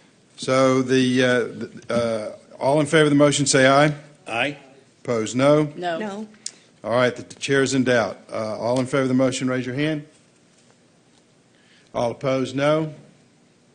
All right, we are going to defeat the item tonight. Thank you. Mayor Paul? Yes. May I clarify, is that a no vote tonight, or is that a Robert's Rules? Under the charter, the only way that the mayor can vote is in the affirmative. So since I didn't vote in the affirmative, the matter fails. So you voted no? I think I stated what the charter says. What will the minutes reflect? Well, the minutes will reflect that the motion died. Okay. I am bound by the charter, and the charter says I can only vote in the affirmative. Okay, so you're not allowed to vote no. I'm not allowed to vote in the negative. So okay. I just wanted to clear for the record. I understand the impact of the decision can be interpreted any way you wish. All right, but the result is the item fails. I feel like deja vu all over again. All right, thank you. I'm just going by what the charter says. All right, clerk, will please read the next item. Agenda item number 2025-183. This is RZ 25-1 at 5375 Northland Drive. Consideration of an ordinance to rezone the property at 5375 Northland Drive. That's parcel number 17-0068-0003-0463 from RE1 residential detached 1 acre minimum lot size to RD 7.5 residential detached 7,500 square feet minimum lot size zoning district. This is presented by Planning and Zoning Manager Michelle McIntosh Ross. Ms. McIntosh Ross. All right, last one. We are here for RZ 25-1 at 5375 Northland Drive. Staff recommends approval with conditions, and Planning Commission recommended approval with conditions. The applicant is requesting a zoning map amendment, a rezoning of 5375 Northland Drive from RE1 residential estate 1 acre to RD 7.5 residential detached 7,500 square feet lot minimum. To the left is the character area map. It is in the protected neighborhood and the zoning is RE at the moment. This RE zone property is sandwiched between a low-rise apartment building zone RM, which is residential multi-unit, 3 stories, to the north, and to the south is an RD12 neighborhood, the High Point Manor neighborhood.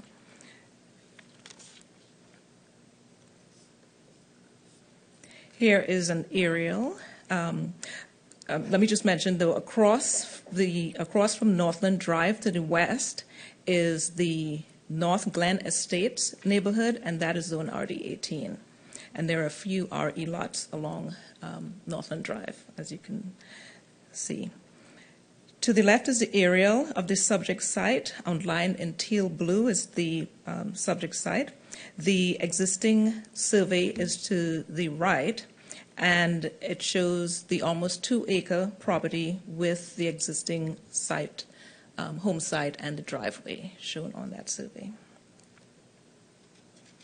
The existing development is an unoccupied single 1960s ranch-style residence on approximately 2 acres, which is mostly wooded. The top right picture shows the unoccupied house with the driveway, and the right bottom picture shows the lush woods on the property. This is the proposed development site plan. The proposed development is to divide the parcel into 3 separate parcels to build a maximum of 3 single-family homes. This is Exhibit A. We decided to color code it because we felt you couldn't see much on that black and white picture. So here is a color-coded version to help differentiate the parcels and the driveway. So as you can see, the parcel number 1 is green, and parcel number 2 is in blue, and parcel 3 we colored pink. The single new driveway is in gray. And this is also going to be considered our Exhibit A for the conditions. So the proposed zoning is to go to RD 7.5, which, as I mentioned, is 7,500 square feet minimum. However, each parcel will exceed the minimum lot size for the proposed zoning district. They range from 0.42, almost half acre, to 0.73 acres, which would be more comparable to an RD 18 and to RD 27 lot sizes.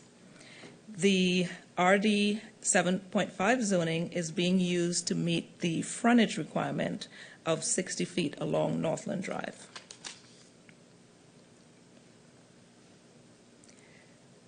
Let me just go back real quick. So the lots will be served by a single driveway, maintaining only 1 curb cut on Northland Drive.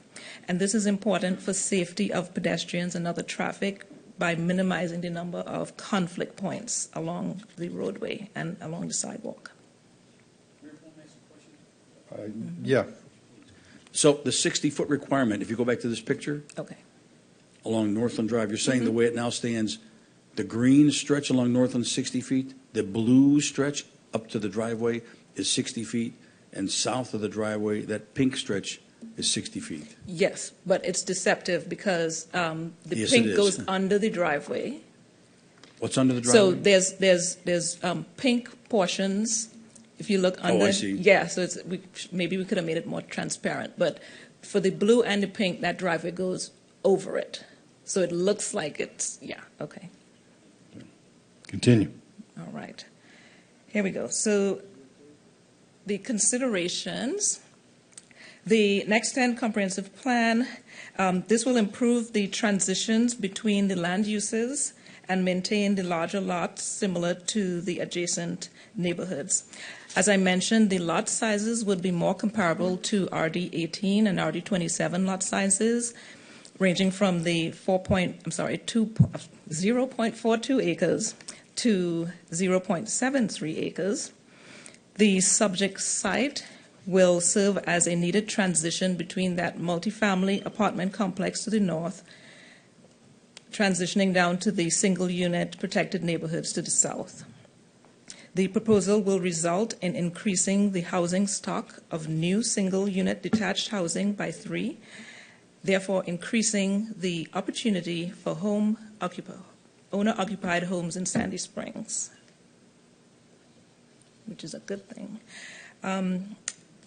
The recommendation. Staff recommends approval with conditions of zoning map amendment RZ 25-1 to rezone from RE1 to RD 7.5 with the following conditions. That there be a maximum of 3 residential lots subdivided at parcel 17 space 0068000030463.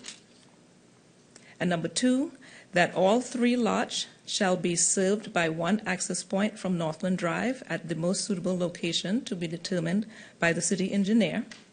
And 3, as shown on Exhibit A, the corresponding lots must meet the following maximum lot coverages. So for the lot labeled 1 shall not exceed 35% with an additional 5% subject to proper mitigation efforts determined by the Community Development Director. And for the lot labeled 2 shall not exceed 30% with an additional 5% subject to proper mitigation efforts determined by the Director of Community Development. And for the lot labeled 3 shall not exceed 30% with an additional 5% subject to proper mitigation efforts determined by the Community Development Director. So these conditions will help preserve the woods and the pervious surfaces on the lots and will serve as a good transition into the character of the single-family neighborhoods to the south. As far as public comments, we had 6 come in total, 1 in favor, 4 opposed. We got 1 on Friday, and then 1 was neutral, as categorized by the commenters. And that is my presentation. All right, you've heard the report of the planning and zoning manager. Public comment. Any public comment cards? Yes, we have 1 in support and 2 in opposition. We have Paul Moreau in support. Mr. Moreau.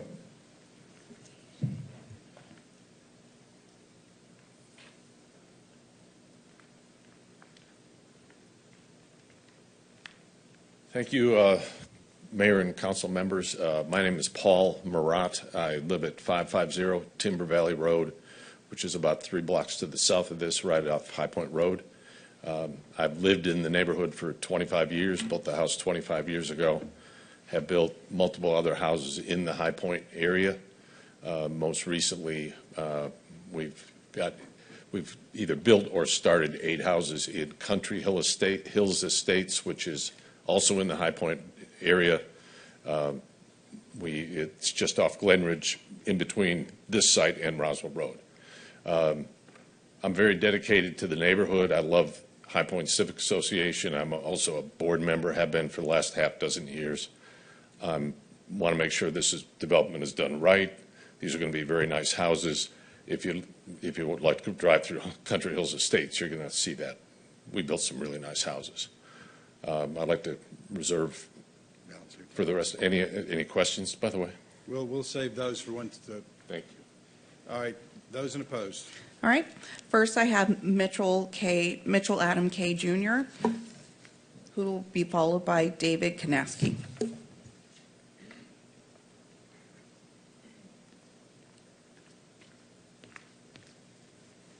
Good evening.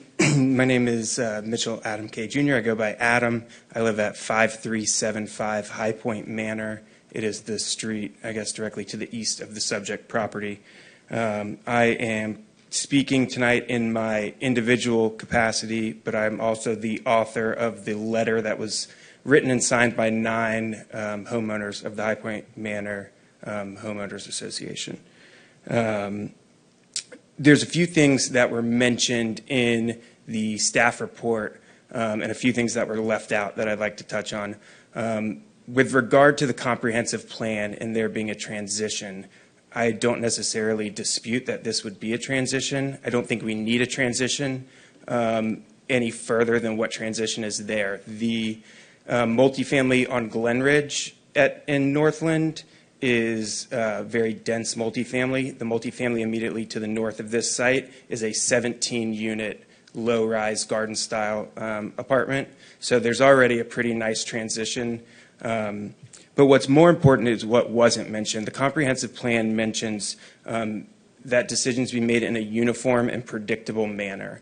And so I have a lot of concerns with the approval of flag lots on this site and what it could mean for the rest of the neighborhood. On my way here, I drove from High Point at Glenridge down to Windsor, turned left, came back up Northland. I counted 20 ranch homes on RE1 and RE2 lots on that stretch of High Point. And then coming back up Northland, there was an additional 9 older ranch homes. So what we do for this lot, if we're going to keep with the comprehensive plan and be uniform and predictable, I think it would be reasonable to expect that could happen in many other lots up and down both of those streets. In addition, I think it's interesting to point out the specific request here. So it's RD 7.5 lots that are being asked, but lot sizes more similar to RD 18 or RD 27. And I think that's significant. The naming convention of these various zoning lots is specific to the size of the lot. So RD 18 is 18,000 square feet, RD 27, 27,000, and so on. So I think if the request was set forth in the manner of, hey, I want 3 RD 27 lots, but I want to increase the lot coverage and I want to decrease the frontage as much as the zoning code will allow,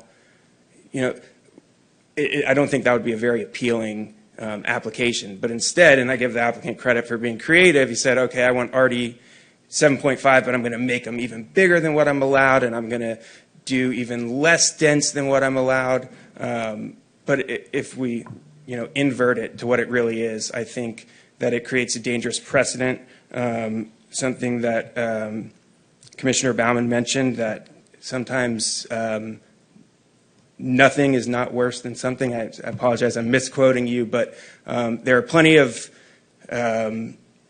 nice homes being built in the area on these lots. It's not the only opportunity for someone to live on this lot, and I'll end with something that we're not actually increasing access to the homes here. I think these will be 1.5 million plus priced homes. So it's not that we're making homeownership more affordable for anyone. We're just, I think, cherry picking criteria from various zoning designations and trying to fit a square peg into a round hole. So for that reason, I am opposed and ask that this application be denied.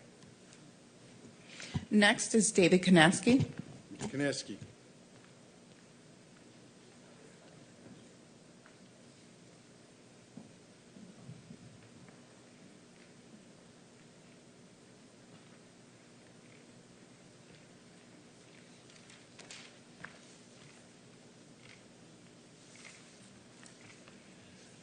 My name's David Kuniansky, and I've lived for 29 years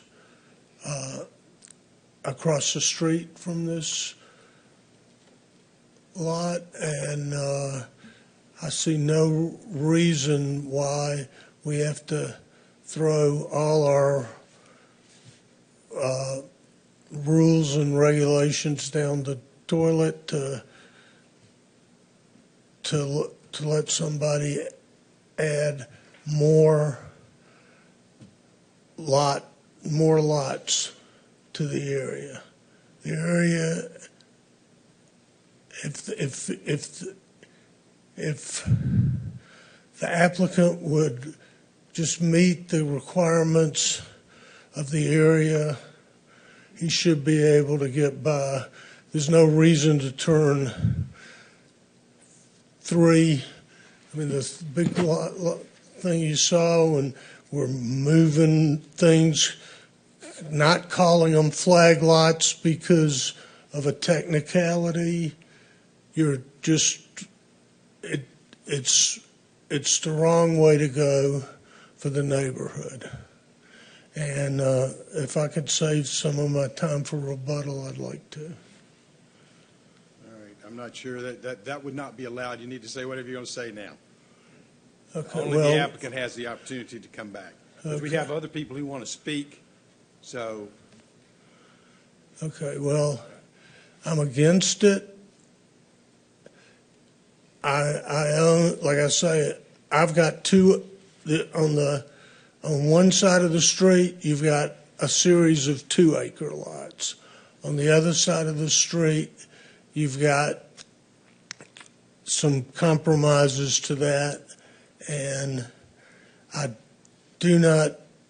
think that trying to squeeze another 3 lots out of this area is going to be detrimental to the value of the people who already own property there like me. All right, thank you, Mr. Kuniansky. Who's next? That's it? Okay, I'm sorry. I thought we had more. All right, we will close the public hearing aspect of the item. You've heard the comments. And Mayor, I'm so sorry to interrupt. I wasn't sure if you wanted to ask for rebuttal from the applicant. Does the applicant wish for rebuttal? Okay, go ahead. The existing zoning of RE1 in between RD12 and multifamily, I don't think that's a reason. If you call that a transition, I don't quite know what you mean by transition, but I think going from RD12 to RD7.5 to multifamily is not an unreasonable ask. And on top of that, most of the lots that I'm doing are bigger than the RD12 lots. So, I just want to make that point. All right, thank you. Any further comments? All right, we'll close the public hearing portion. You've heard the report of the planning and zoning manager and the applicant and the opponents. What's the desire of council? Mr. Mayor, Mr. DiGiulio.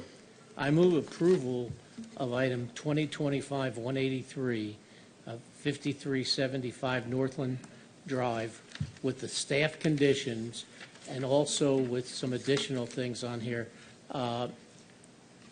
That the first house, I don't remember the color code on here now, but the first house that's off of Northland, face Northland Drive.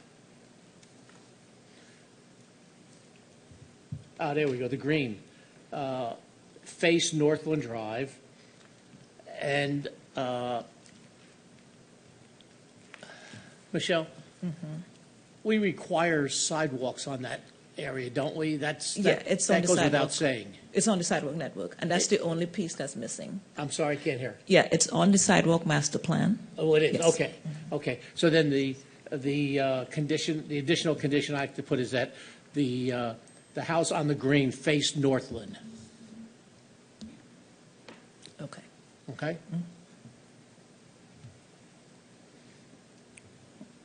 That's my motion, Mr. Mayor. All right, we have a motion by Mr. DiGiulio. Is there a second? Second. Motion by Mr. DiGiulio, seconded by Mr. Paulson, that we approve agenda item 2025-183, an ordinance to rezone the property of 5375 Northland Drive from RE1 to 1 acre minimum lot to RD 7.5, 7,500 square feet minimum lot with the amendment that the first house in the green face Northland Drive. Any Yes, any discussion, Mr. Paulson? Yes, Mr. I'm sorry, Mr. DiGiulio. I got several things That's going on okay. up here. You'll be okay. It's good. Yeah. The reason that I have proposed approval of this is, first of all, the feedback I'm getting from the neighbors has been, I'm going to say, more than 90% positive. Right now, on the northern side of this is on Glenridge Drive is a high-density apartment complex. And then next to that is a lower-density apartment complex. And the transition would be to 3 homes there rather than another lower-density apartment complex, which I don't think the neighbors want to see there.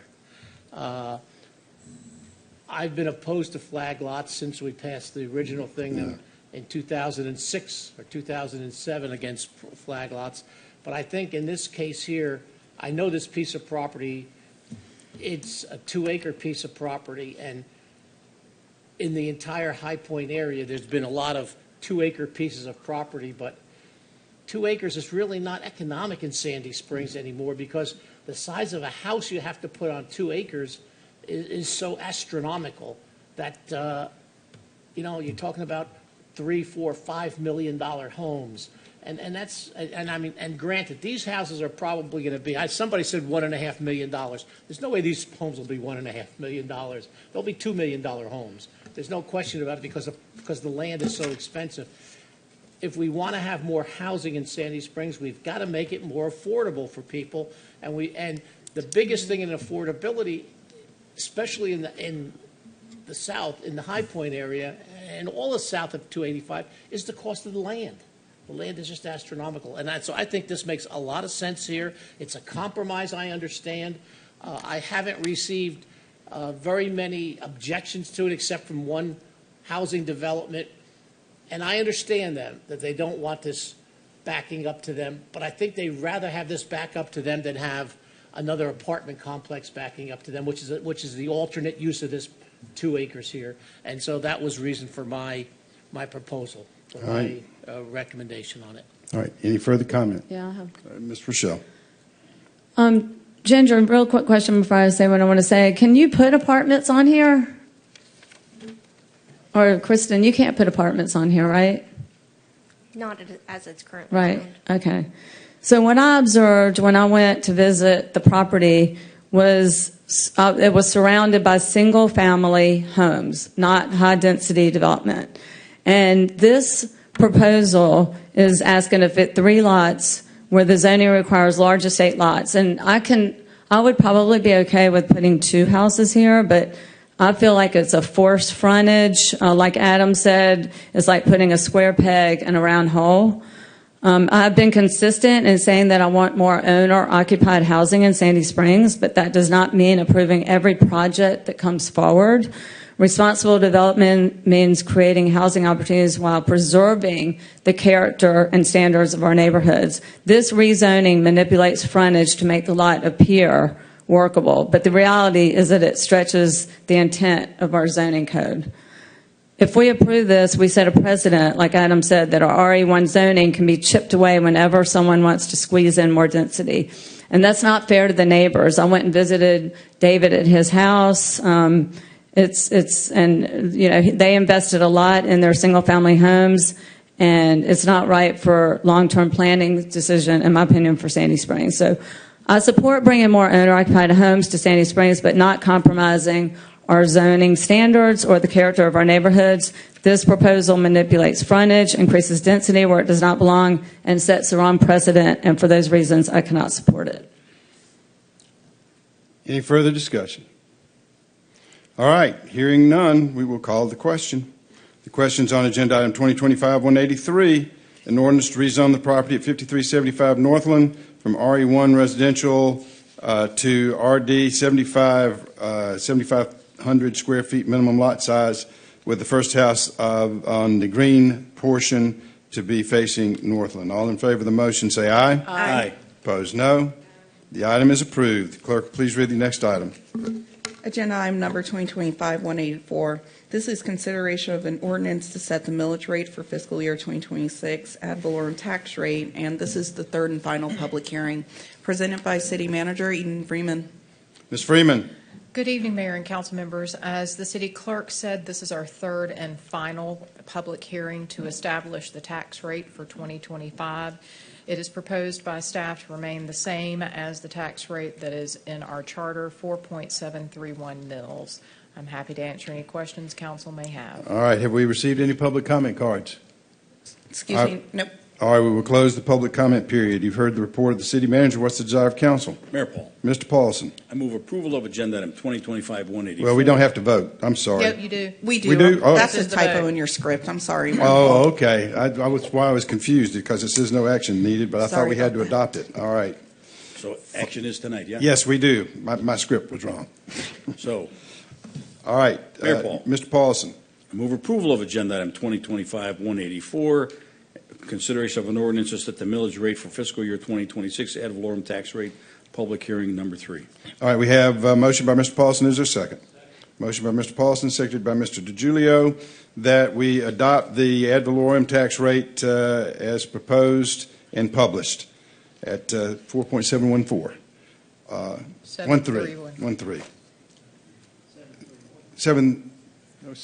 4.731. 731. Okay. All right. Any discussion? Mayor Paul. Mr. Paulson. We deal with this every year. I'm a big believer, and I've talked to folks in the community who have said, just leave it alone. If it costs me another $60 or $80, or however much it costs a typical house, build me another sidewalk. So I support this rather than support the idea of rolling this back, and let's leave it alone. All right. Any other discussion? Mr. DiGiulio and then Mr. Baumann. Yes, Mr. Mayor. As everyone is aware, 4.731 is what we used to pay 20-plus years ago for the Special Services District, of which we got 0. But we have kept the 4.731 for all these years. When we have talked to residents in the past about changing that, and we can only bring it up with a vote of our residents, but the council does have the power to bring it down. When we have spoken with our residents in the past, they've almost been unanimous in that that the council and the city is doing such a credible job managing their money. They would rather have that extra couple of dollars go in there for continued improvements in the city rather than bringing it down. And so that's the reason I support the 4.731. And I think that we should continue to maintain that. Okay. Mr. Baumann.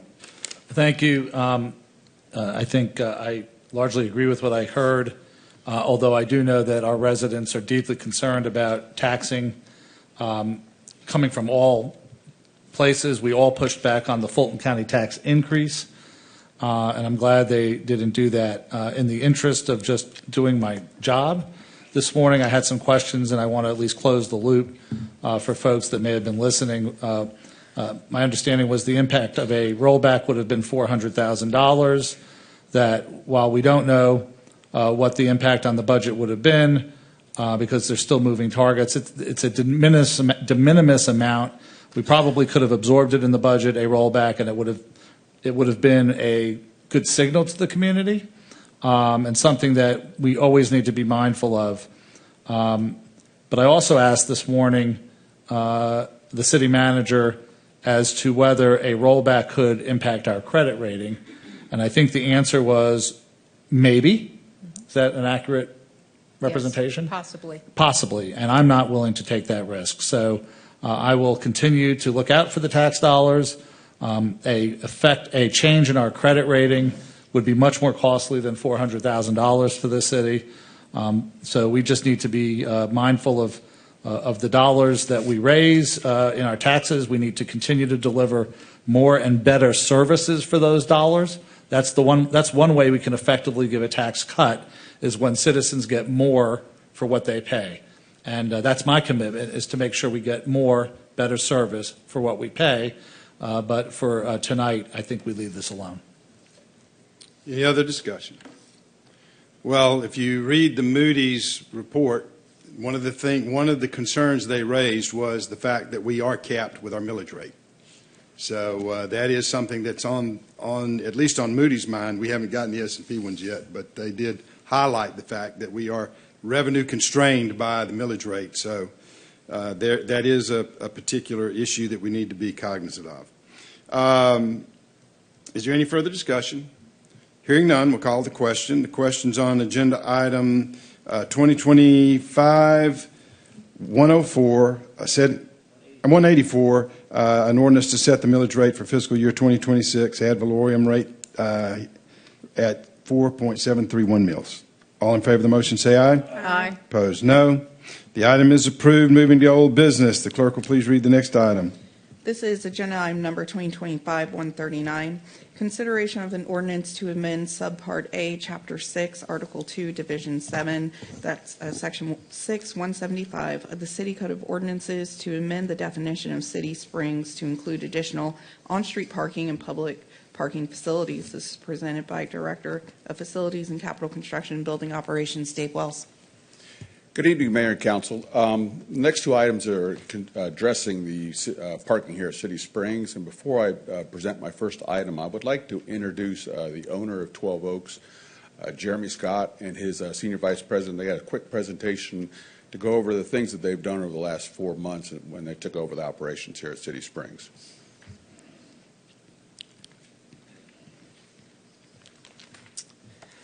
Thank you very much. Thank you for having us. My name is Jeremy Scott, 12490 Charlotte Drive, Milton, Georgia. Again, thank you for having me. Thank you for what you do. We were excited last year when we were able to participate in the RFP process for the management and oversight of the parking operations here at City Springs. We were happy to have been awarded that contract. And effective April 14th of this year is when we transitioned operations from the previous operator. Could we go to the first slide, please? Oh, do I have it?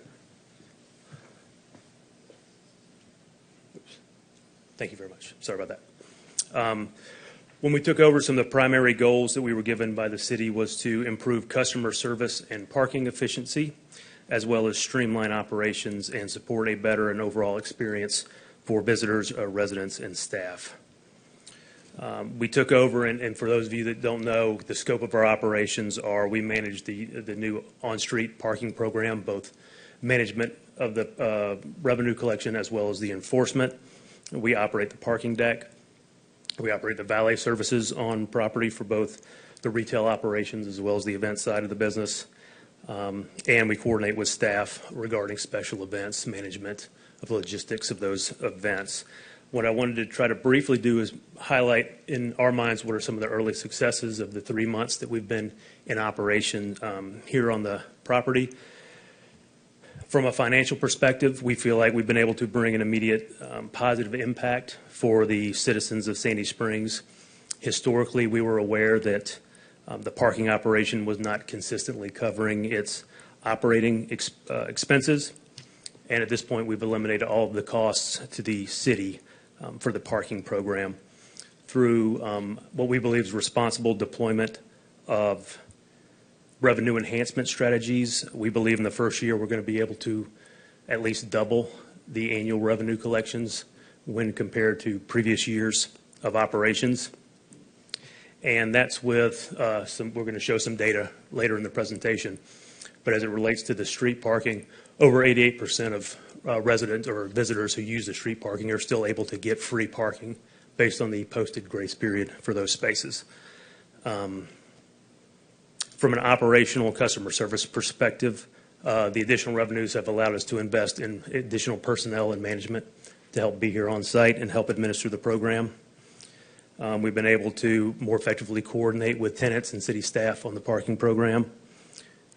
One of the things we've been proud of is we've been able to work with the groups to try to effectively navigate the different parking groups to the areas that we need them to park on site, whether it be residents or commercial retail staff or city employees. Work with all those groups to make sure they're parking in the appropriate area, which then in turn frees up available parking for visitors and guests coming, and hopefully less situations where they see lot full or garage full signs. And from a logistics perspective, as it relates to events, from the feedback we're getting, we've been able to significantly reduce exit wait times for events, which was a concern we heard frequently upon the transition.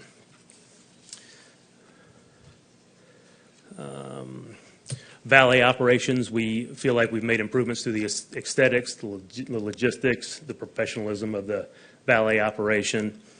For the event, we've invested in additional staff so we can take more vehicles valet at each event. And we work with city staff to try to be able to offer valet services for other city needs, whether it be groups that are having events or meetings within the City Springs. We've also worked closely with stakeholders of the Art Center, like the City Springs Theater Company, to try to give them the most seamless experience possible for their events when they have show runs. And we've gotten great feedback from them on how those events have gone. So at this point, I'm going to invite Michael up, who heads up our operations, SVP of operations, who's going to speak specifically to some of our operational strategies, communication, and here you go. Thank you. Thanks, Jeremy. Good evening. Michael Craig, 145 Sable Point Drive, Milton, Georgia, 3004. So since we took over City Springs, we added a lot of signs to the City Springs parking area, the south lot, the surface, the street paid area, and the area just inside the west side of the deck. We've added over 100 signs throughout the property that communicate to citizens visiting the property that they must start a parking session, the duration of parking. We've also done a lot of outreach to the community when we started this parking, handing out flyers, letting them know that this is now a paid parking area. We did that for 2 weeks. Then 2 weeks after that, actually 6 weeks after that, we did warnings, basically citations that were not paid citations. They were $0 citations, basically warnings, love letters is what we call them, letting people know, hey, you didn't pay, next time please make sure you pay.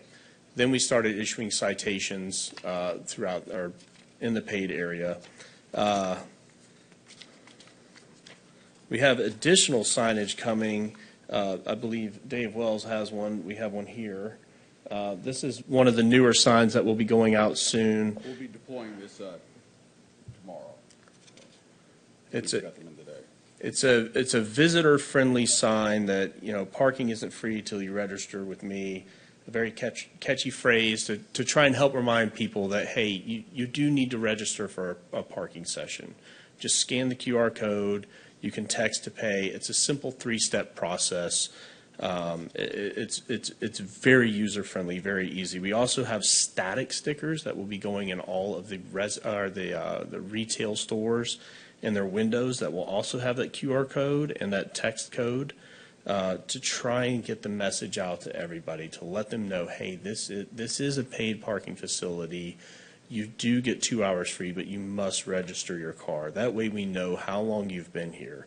We know if you've been here for 30 minutes. We know if you've been here for 2 hours. If you've been over 2 hours that you need to pay. You've used up your free grace period. Please, pay for parking. Some of the stats that Jeremy referred to are for the on-street parking specifically. This is since we started in April up until August 11th. As you can see, April was only a half month. It was 17 days, I believe, but there was 4,557 free parking sessions. This is just the surface area, just the street area, not the garage. This is the south parking area and all the street spaces. We had 643 paid parking sessions for a total of 5,200 sessions. In May, that almost doubled at 8,508 2-hour free sessions, 1,908 paid parking sessions. You can see June, it keeps going up. the number of free sessions, the number of people that are actively creating a parking session through the QR code or the text to pay. One thing to note on here that I find particularly intriguing is July. The month of July for us is one of our slowest months across all of our properties. However, July here is the highest month for registered transactions. 13,000 of those were free transactions. 1,100 were paid transactions. 92% of citizens using the paid parking area in the surface and street area were free sessions. Since we've started up until the 11th of August, 88% of sessions created have been free parking sessions. I think that's awesome. I think it's great. There's plenty of people that are coming to the property that are visiting us, getting the premium area, which is the street area, and getting free sessions. That's pretty much all I have. Council, I would like to point out another very important number there, 47,000 transactions. We had 47,000 successful QR or text message transactions, people logging into the system, just in the 3.5 months. Do you guys have any questions for 12 Oaks before I continue on my item? Ms. Rochelle. So this is great, thank you, and I like the new signs. My concern is that the signs, at least the ones over here, seem to be really tall. Yes, and I used one today, and I was like, looking up, and I also am concerned about people that are maybe in wheelchairs. And so, can you lower some of the signs? So, actually, these signs here will be on the ground in the sandwich boards in all those areas. So we have, I think it's 21 signs that are going to go up and replace them and put the QR code is on there. The reason we put them high on the poles is because of people putting fake QR codes on them. So we put them out of reach to people. It's just hard to see. I mean, even especially when the sun's facing you, it's hard to see. So yes, ma'am. We have more signage coming out that will have the QR code on there, the text to pay. Same with the retail stores. I hear you. I understand. Some of the interactions that I've had with people, if they zoom their camera, they can hit that QR code. But that's why that text code is there too. But again, we did want to place them higher to prevent someone from slapping one of those stickers on there. That would, it's the same thing as a skimmer when you go to the ATM. Unfortunately, there are a lot of scams out there, and that is one of the scams. But we are doing daily checks to check those QR codes. Maybe you can look at lowering them even just 6 inches or something. I mean, they're pretty tall, absolutely. So I don't know if there's room to lower them just a little bit. We will absolutely consider that, and we will look at ways to make it more feasible for people to scan the parking. Thanks. Absolutely. Mr. Baumann. Is there I don't remember on the signs, if somebody just simply can't handle it, is there a phone number for them to call? On the signs themselves, is there a phone number? So I'm running into people, I would say. Thank you. He's talking about me. Okay. A generation that may not be comfortable, and they're not going to come anymore. And so I think the data is great. I mean, I think the mega data is great. I mean, people are adopting it, and once you do it the first time, it gets easier. But I am running into folks even that might be friends with. There are friends, sure, but are having trouble with it. Absolutely. Can I reflect on that comment? You may. Sure. I am, and he's referring to me, of course. I am the most technology challenged person. Ladies and gentlemen, met. hold on. we are way out. I have been a little bit more flexible than normal, but we need a motion right now to continue this conversation. Ms. Mueller. I move that we approve agenda item 2025-139, the approval of an ordinance to amend Subpart A, Chapter 6, Article 2, Division 7, Subsection 6-175 of the City Code of Ordinances to amend the definition of City Springs to include additional on-street parking and public parking facilities. We have a motion by Ms. Mueller. Is there a second? Motion by Ms. Mueller, seconded by Ms. Rochelle, that we approve Agenda Item 2025-139, an ordinance to amend Subpart A, Chapter 6, Article 2, Division 7 of the City Code of Ordinances. Now we can talk. Mr. DiGiulio. Yes. Continuing on our conversation about technology challenged, I am the Yes, most sir. technology challenged person you've ever met. And I think I told Dave this, I was able to register.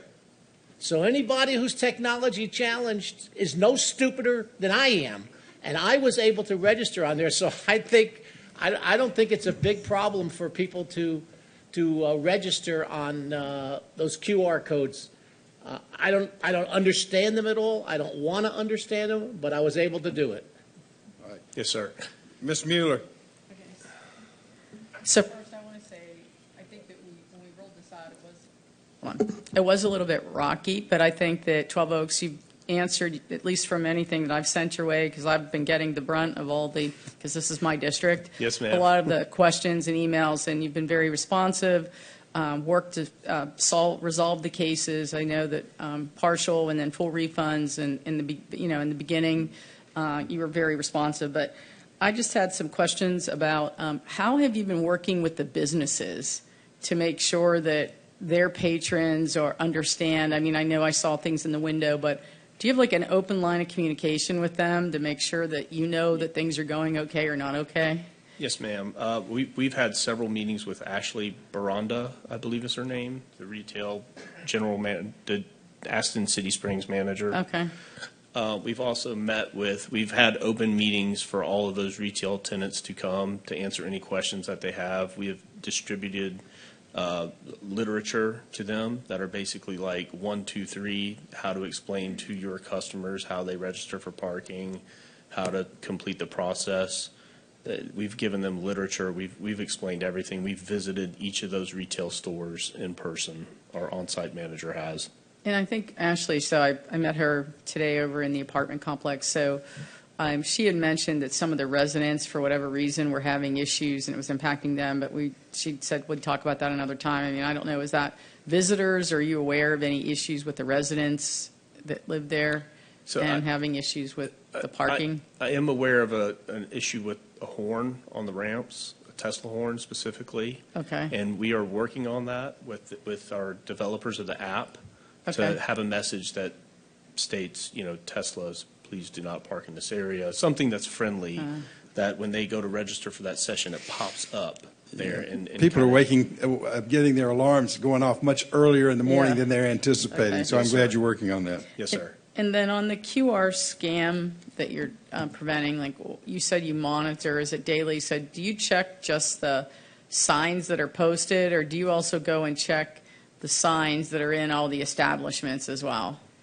So if we're talking about the static sticker that I mentioned. Yeah, for like the QR code, like someone could go and put something over top So of that. the static stickers aren't currently up. They are going to go up. That still is in production to get those produced. But Okay. they will go up. But yes, to answer your question, those QR codes are checked daily. We keep a log of when we check them in case someone says, And even hey, those did that you are check posted these? in the businesses? Because they'll be When those go up, we will check Okay. those. Yes, ma'am. And then the kiosks, do they fall under you, or is that our responsibility, Eden, to get the kiosks to work properly?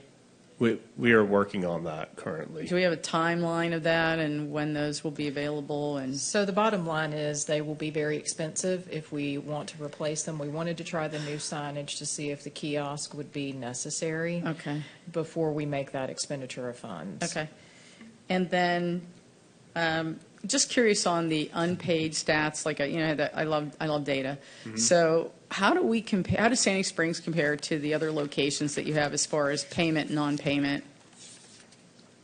We have in a general? very high percentage of compliance here, meaning a very high percentage of people paying.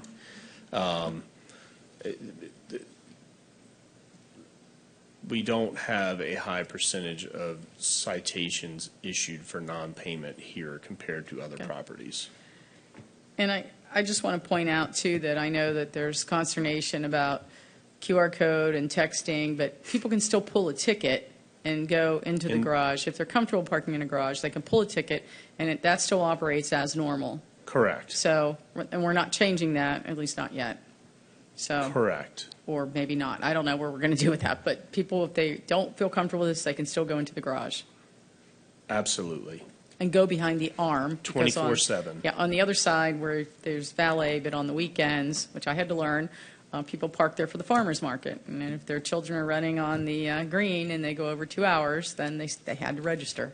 Correct. They should have registered. So, Correct. okay, thank you. Very welcome. Any other discussion?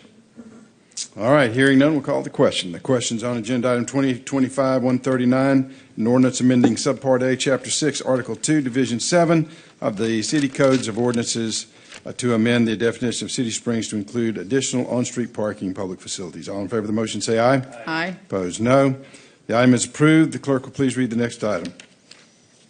This is agenda item number 2025-185, consideration of an ordinance to amend Subpart A, Chapter 58, Article 5, Section 58-122 of the city's code and ordinances to amend the City Springs parking enforcement citation rates, also presented by Facilities and Capital Construction and Building Operations, Director Dave Wells. Mr. Wells. In June 2018, the city amended the Code of Ordinance to include Article 5 entitled Parking at City Springs to define illegal parking enforcement, payment, and appeal, and free public parking within City Springs boundaries. Under the current ordinance, a civil fine of $45 is imposed for a first-time violation of any infraction listed under Section 58-121. If not paid within 15 days, the fine escalates to $75. Following community feedback and the review of regional benchmarks, it is proposed to adjust these fines to better align with the public expectations and enforcement priorities while maintaining sufficient deterrent value. Staff recommends approval of an ordinance amending Section 58.122 of the City of Sandy Springs Code of Ordinances to reduce the amount of a citation for the proposed of parking enforcement within the City Springs boundary to $25 for the first-time violation, and if not paid within 15 days, the fine would escalate to $55. All right, you've heard the report of the Director of Facilities and Capital Construction and Building Operations. What's the desire of council? Mayor Paul? Ms. Mueller. I move that we approve agenda item 2025-185, an approval of an ordinance to amend Subpart A, Chapter 58, Article 5, Section 58-122 of the city's Code of Ordinances to amend the City Springs parking enforcement citation rates. A motion by Ms. Mueller. Is there a second? Second. Motion by Ms. Mueller, seconded by Mr. Paulson, that we approve agenda item 2025-185, an ordinance amending Subpart A, Chapter 58, Article 5 of the city's Code of Ordinances to amend the City Springs parking enforcement citation rates. Any discussion? Ms. Mueller. So, Dave, thank you for bringing this forward. I know we talked about this. I had some email traffic on this. When you said $25 for the first time and then it goes to $55, that's the second and third. Afterwards will be $55. Is that right? The $55 is actually after the 15-day period. You have a 15-day Okay. period to pay the ticket, and then it'll go up to $55. Okay, and then let's just say they come 2 weeks later, and then it's still the same, right? That doesn't Still go to... same Okay, fine. still the Yes. same. Okay, Yes, when you ma'am. said first time, Yes. Okay, thank you. I just want to clarify that. Any other discussion? Hearing none, we'll call the question. The question's on agenda item 2025-185, an ordinance to amend Subpart A, Chapter 58, Article 5 of the City Code of Ordinances, amending the City Springs parking enforcement citation rates. All in favor of the motion, say aye. Aye. Opposed, no. The item is approved. The clerk will please read the next item. Agenda item number 2025-186. This is consideration of a resolution to approve a contract award to Suncoast Restoration and Waterproofing LLC for the cistern repairs project and to authorize the city manager to execute the contract, presented by Director of Facilities, Capital Construction, and Building Operations, Dave Wells. Mr. Wells. The cistern at Sandy Springs was originally designed in July of 2016 as a cast-in-place structure. During the construction phase, the design was modified to a precast system. This change has resulted in persistent waterproofing and contamination issues, which have limited the cistern's effective use since the partial commissioning of 2017. In 2020, a bypass line was installed to divert stormwater around the cistern, giving the staff the ability to clean and repair as needed to the internal pump system and an annual evaluation of both structural and waterproofing concerns. In 2024, the cistern was pressure washed and assessed by Nello Engineering. While no visual structural deficiencies were observed, intermittent concrete spalling and surface corrosion of reinforcing steel were identified and required repaired. Kimberly Horn and Associates, Inc.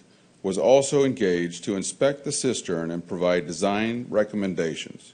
Their report advised the installation of concrete baffle walls to reduce turbidity and sediment, and identified multiple caulk joints that require removal and recaulking to address ongoing waterproofing concerns. An invitation to bid was issued on June 16th, seeking bids of qualified contractors. Bids were received from 3 contractors. Bidding results were as follows. JHC Corporation at $480,300, Structural Restoration Solutions at $352,300, and Suncoast Restoration at $217,165.55.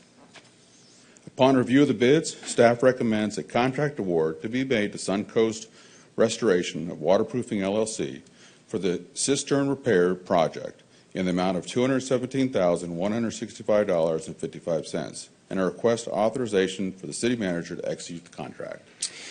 You've heard the report of the Director of Facilities, Capital Construction, and Building Operations. What's the desire of council? Ms. Mueller. I move that we approve agenda item 2025-186 to approve a resolution to approve a contract award to Suncoast Restoration and Waterproofing LLC of the cistern repairs project, and to authorize the city manager to execute the project. We have a motion by Mr. Mueller. Is there a second? Second. Motion by Ms. Mueller, seconded by Dr. Kelly, that we approve agenda item 2025-186, a resolution approving a contract award to Suncoast Restoration and Waterproofing for the cistern repairs project. Any discussion? Mayor Paul. Mr. Paulson. We're back waterproofing this thing again. What's this contractor telling us about the warranty for this sealing effort that we're talking about doing here? I do have the owner here. All we do is repair this thing and always seems to be leaking. We never seem to actually get it. So what if we approve this going forward, how much time do we have to make sure the thing actually works? To the mic. Oh, sorry about that. We're going to provide a 1-year warranty on labor, and the materials have, and I'm trying to remember what the spec, I believe there's a 5-year on the caulk that's being replaced out there. The spalling will be concrete, that's 1 year, labor to come in there. Don't worry about the concrete, it's leaking. Yeah. Okay, well then we can functionally use this thing, hopefully. That's the goal. Gets done. Thank you. Thank you. Question. Ms. Mueller. So, Dave, how often once these repairs are complete, will we have to inspect? We will go down annually, pressure wash the cistern, and inspect it. Okay. And then will there be funds appropriated at that time to do repairs if they're needed, or is there money that's going to be left? Because I thought this was, is this $1.3 million that we had originally had budgeted We for all do of still have this? $1.3 million in that line item, yes, ma'am. Okay, thank you. Any other discussion? Hearing none, we'll call the question. The question's on agenda item 2025-186, resolution approving a contract award to Suncoast Restoration for the cistern repair project. All in favor of the motion, say aye. Aye. Aye. Opposed, no. The item is approved. The clerk will please read the next item. Agenda item number 2025-187, consideration of a resolution to set the hearing date for the Holy Innocents Episcopal School Special Event Permit Denial Appeal. That's Special Event Permit Application Number SE 2538. This is presented by City Manager Eden Freeman. Ms. Freeman. All right, Mayor and Council, our last but not least item on the formal agenda tonight is for Council to establish the date that you would like to hear the denial of the special event permit application that was submitted by Holy Innocents Episcopal School in July. Tonight, we are not discussing the merits nor the denial, but the memo before you does give some background on how we got to this point. Staff has suggested that we look to schedule this at either our next council meeting, which would be September the 2nd, or the meeting after that. This would be a public hearing, and we would look to notify the impacted neighbors in the area.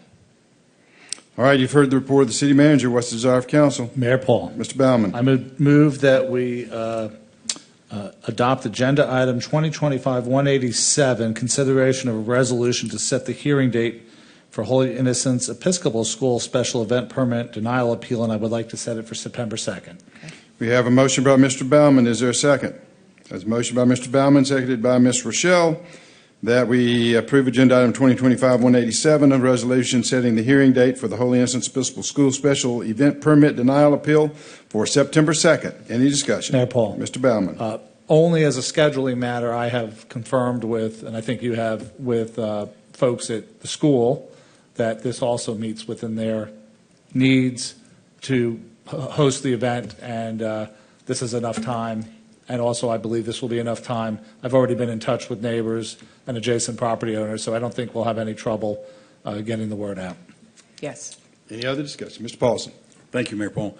My only observation with September 2nd is it is the day after Labor Day, and I don't want anybody accusing us of putting this on a date when people are stuck coming home from vacation, things of that nature. And I'm not willing to make a substitute motion. It's just an observation that I could see people saying September 2nd, right after Labor Day, the next day after Labor Day, is an undue burden on some of them, for what it's worth.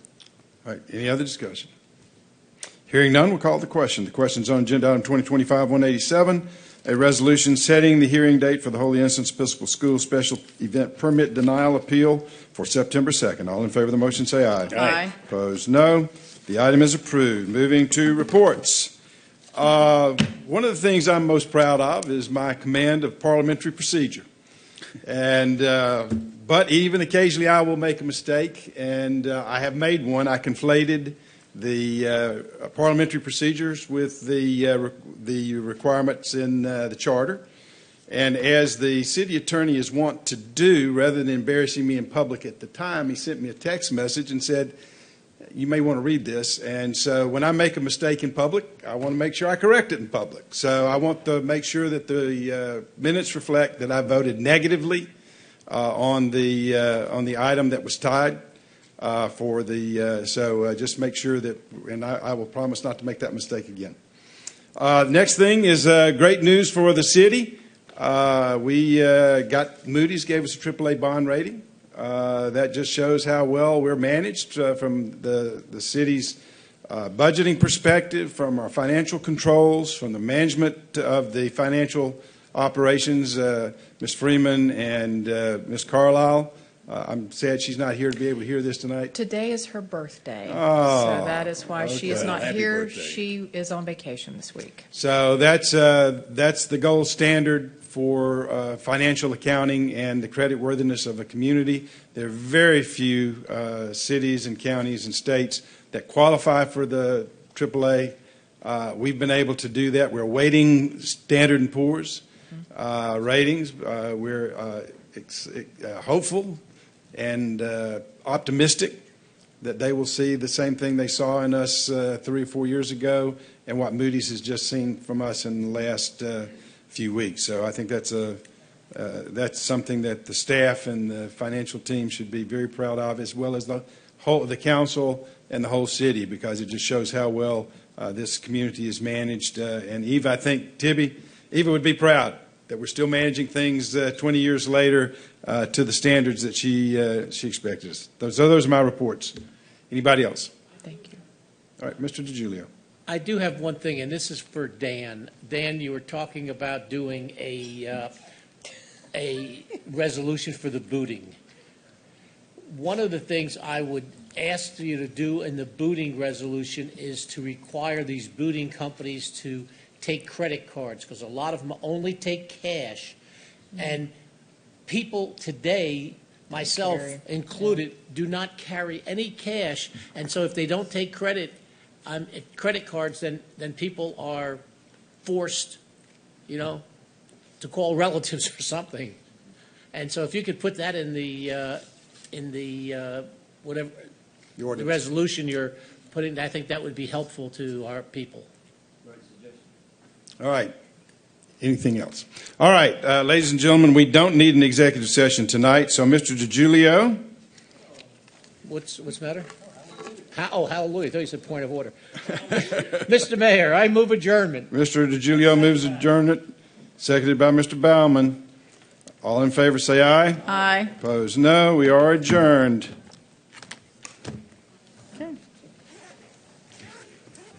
Very good. All righty.